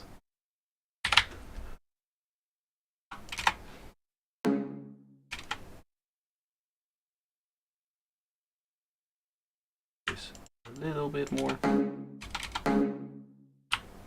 That clicks.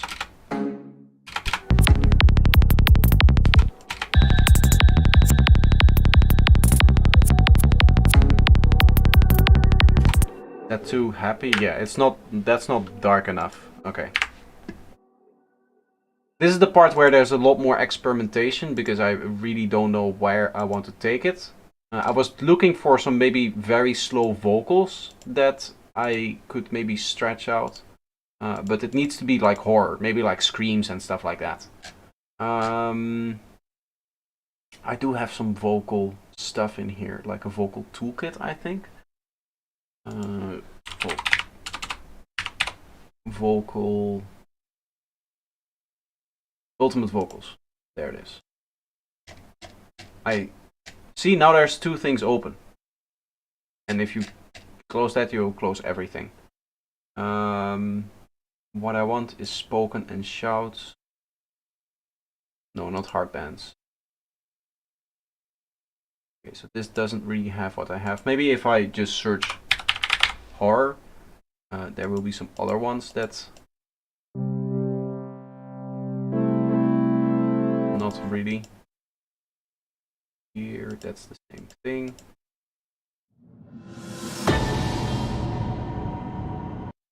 Blockbuster samples. Bodyish. Beep, bop, boop.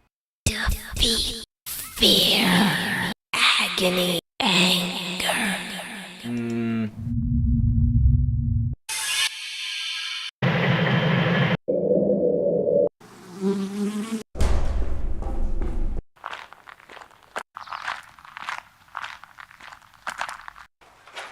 Maybe some girls moaning? No.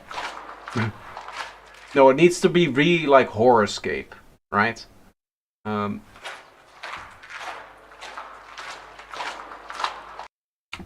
What we can do is this. And that we align that a little bit so that we almost get like a clap from it.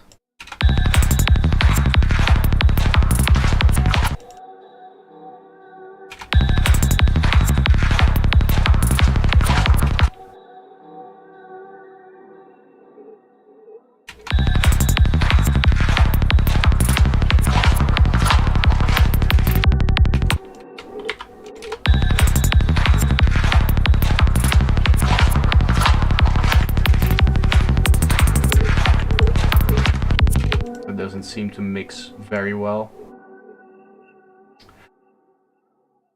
I'm looking for like very horror, like old school horror stuff.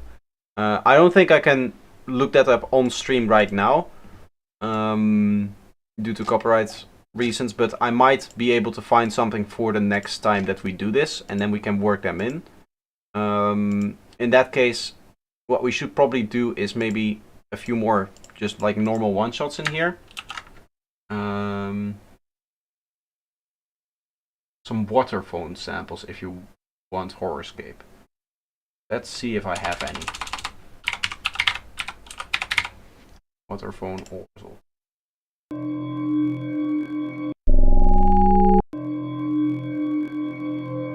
Yes.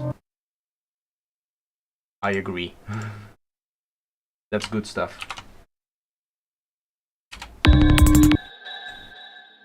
Should I leave it? I don't know if it's tuned. Should I leave it out of tune if it isn't? D, C, F. Yeah, no, there's no tuning this, I think. E.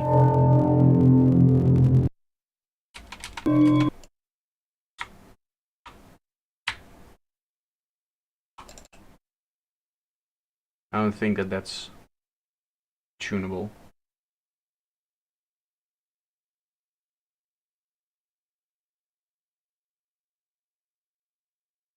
Free public domain music have copyrights. They're public domain.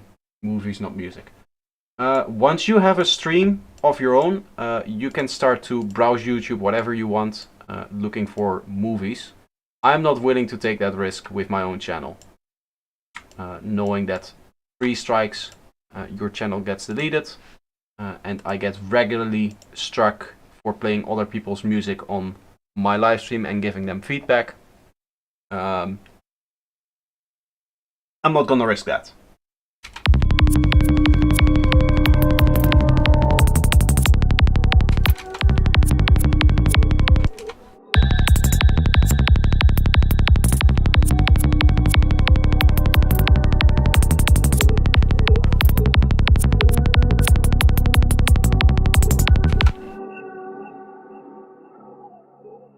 This is really cool. This is getting somewhere. A few more short little things in here. I do like the idea of the like a trumpet stab and then pitching that down. I think I saw that somewhere in the chat.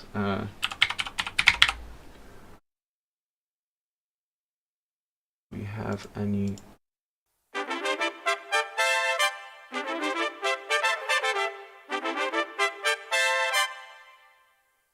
I can make that from here.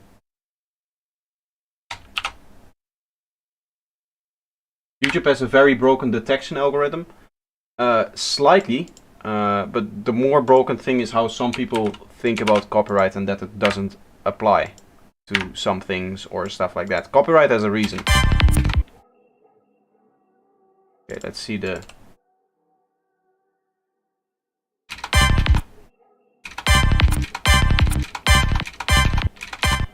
I mean, I'm going to pitch it anyway, so does it really matter?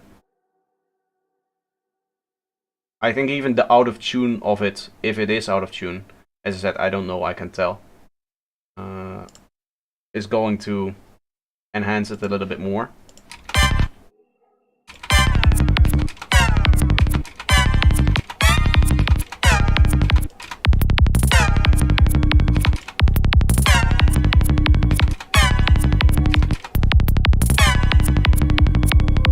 Yeah, I suggested brass or tuba. Yeah, I wanted a little bit of a higher stab, I think.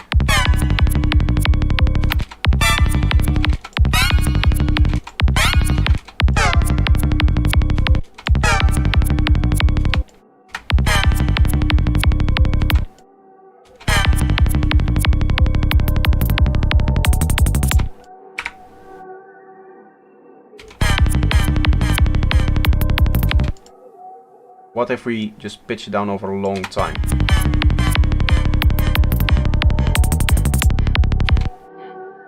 And then without keeping the formats.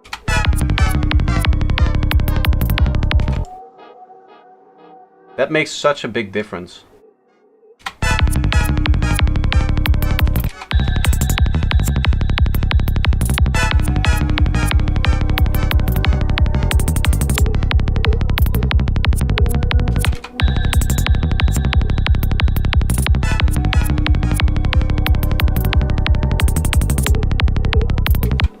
Go for something more metal-like chains banging around. You know what? I have some whisper sounds that might work very well. Is this an empty track? This is an empty track. I could have used this. There might be some whisper stuff inside of Omnisphere. But yeah, also some metal change would be nice. There's a lot of stuff in Omnisphere. I should search in here as well. I think... let me see which one it is. That's the wrong thing.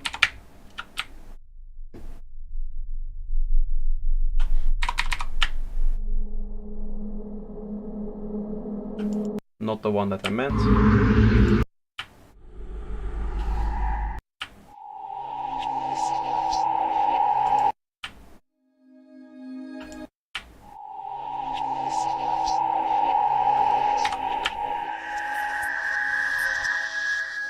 I would like just the whisper part of this.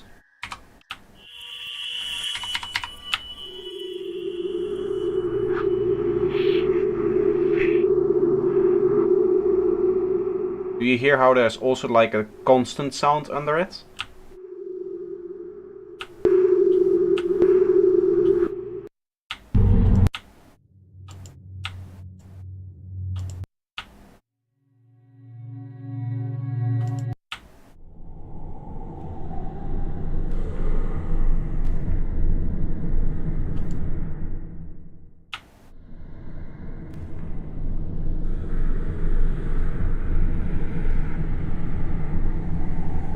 This is cool stuff.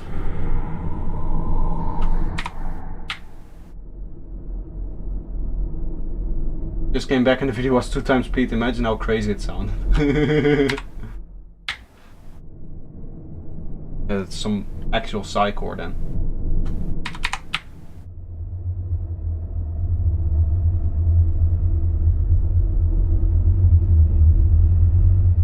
Whispers of Doom, yeah, that's the new.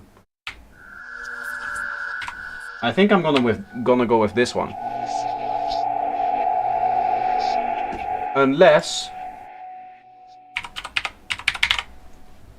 I have some Ecstasy. Magic Fant. It's our secret. Hold on.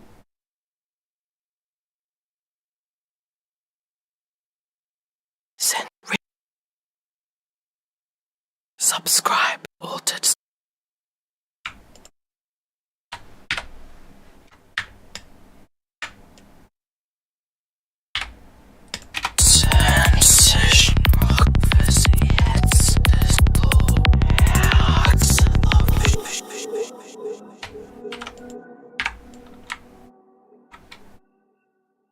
I might be a genius here.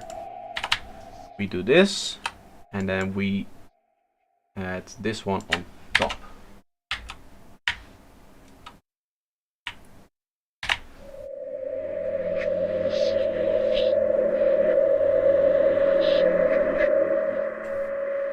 And then we'll go like this, where it goes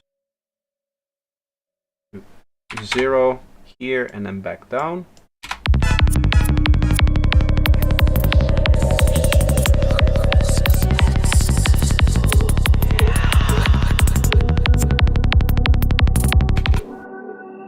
That's cool.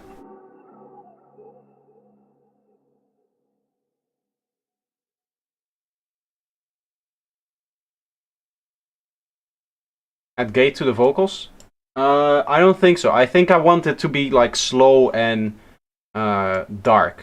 I'm not going for any high energy stuff here. That's also why I don't have any other drums other than the occasional hat on top of it. So this is the style that I'm going for. Really transitioning into the more darker parts here.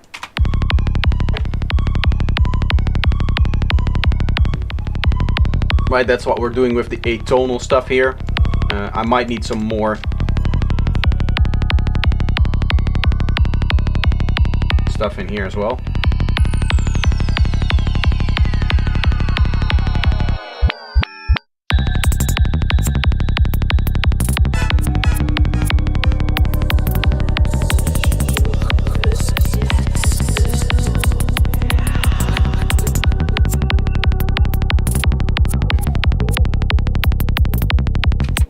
Rector isn't a fan of gated vocals. I am a fan of gated choirs. But nothing else, no. Speaking about choirs, let's add some choirs to this. We're getting into some really cool, different texture than the rest of the track. I like it. I like the fact that we're getting to this point. I want to do like a big chord and then... Nope. Voice is the one, yeah. And you get all the choir stuff that Omnisphere has. Let's do a female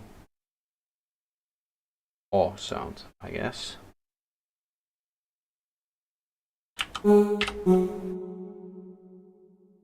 we'll go with the long chord.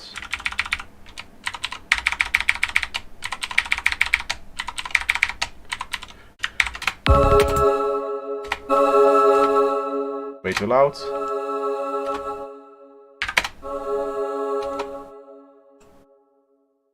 Okay.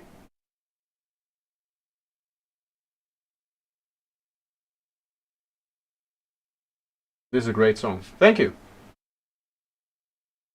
Chorus, choir. How do you say that?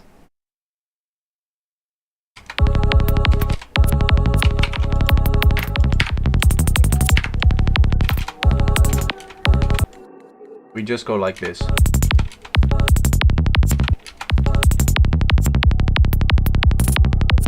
Right, that really cut up feeling of the choir, because a choir, it takes a long time to swell and it takes a long time to kind of fade out, usually in a church. The fact that it's so cut up and it's manipulated like this, it gives it a darker vibe, I think.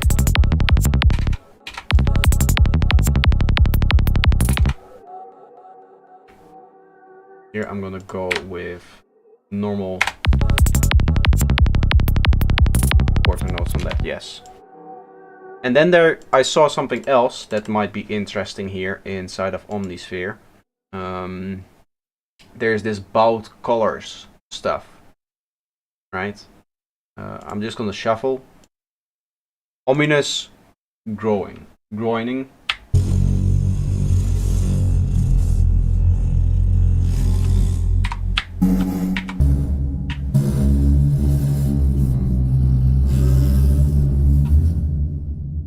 This is cool.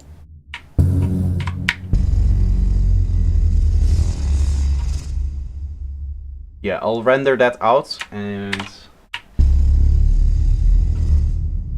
just get like a long render out of that. Sounding more dark than usual. Yes, yes, this is a very dark part of the track. Freeze and flatten. Bam. There should be some nice, yeah, this part here, something like that. We will just grab that a little bit and kind of fade in and out here.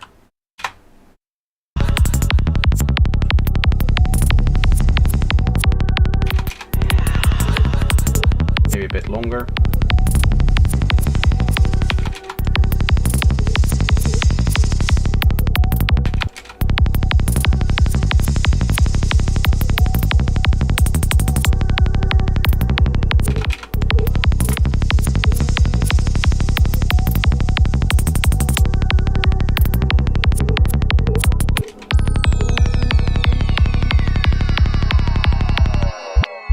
Easier high-tech sounds more alien technology style. Yes, this is also in the track here.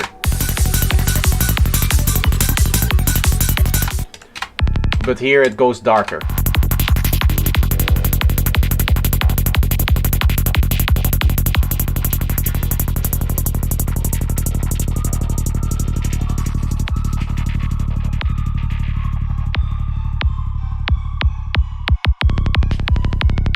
Right, you can hear the transition here.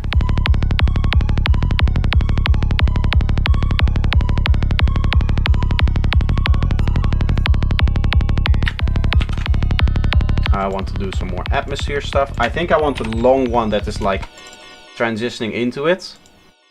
That helps with the stop here. The easiest way to do psytrance atmospheres, I think everybody knows one or two ways, but the way that I know is to just get a saw wave, and you can play with it later on. That's why I'm loading it in Serum and not a lighter synth. But then you just frequency shift it higher, and this is like the whole idea, I guess. Oh, it needs to be lower octave.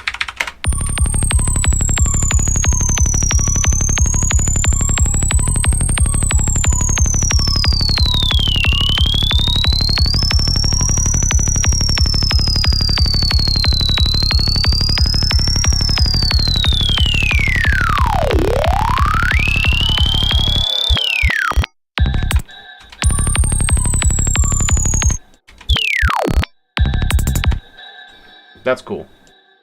It's just kind of slowly going down.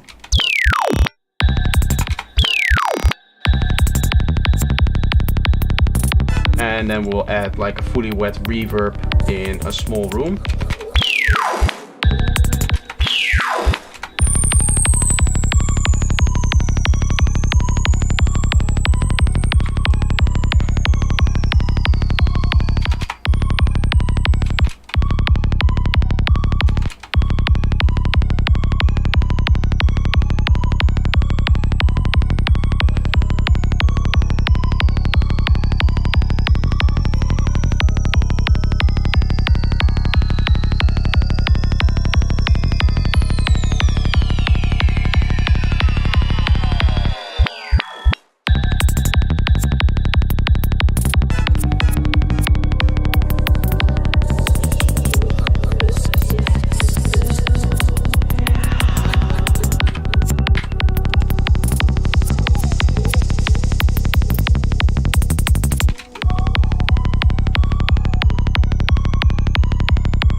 Another very simple idea here.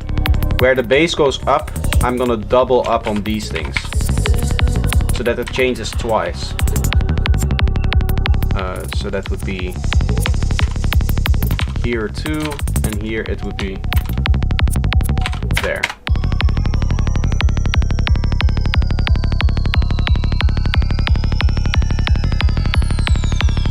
So it kind of follows the bass in terms of the rhythm that it does with the thing.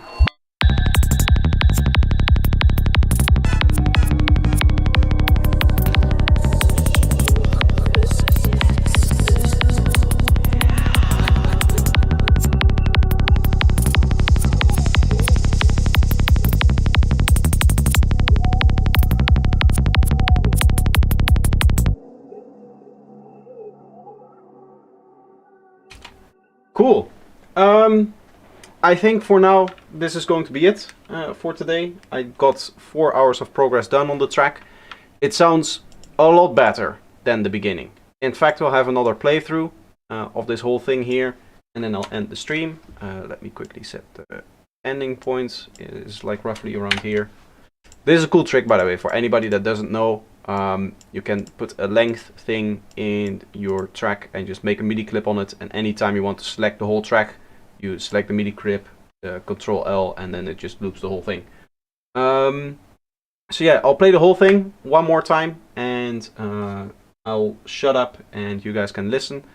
And then that's going to be it for today.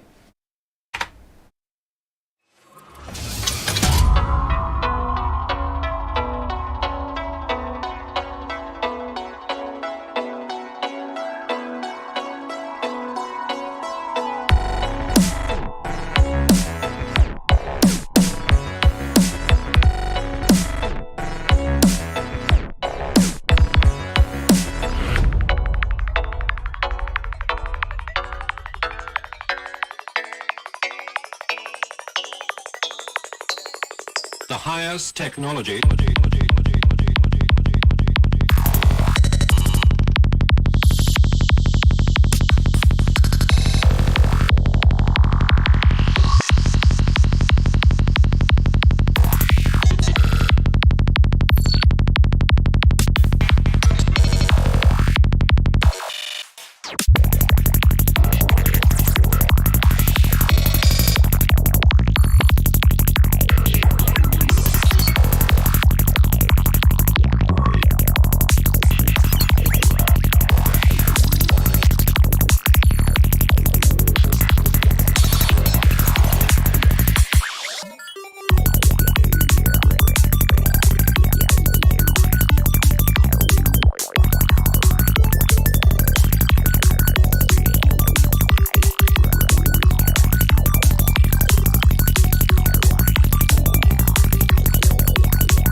Cool.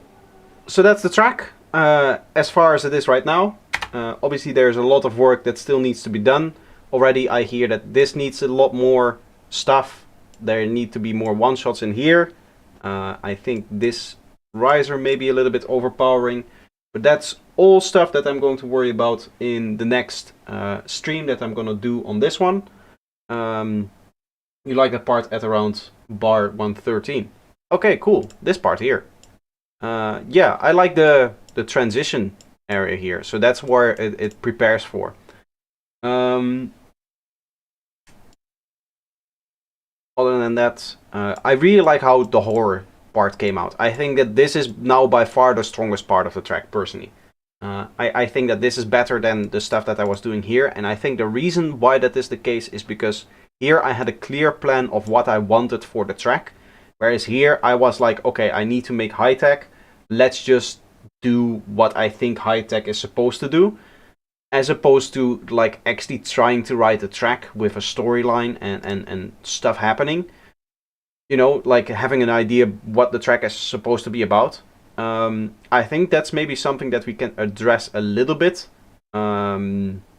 Maybe more one-shots, that kind of stuff will actually fix that.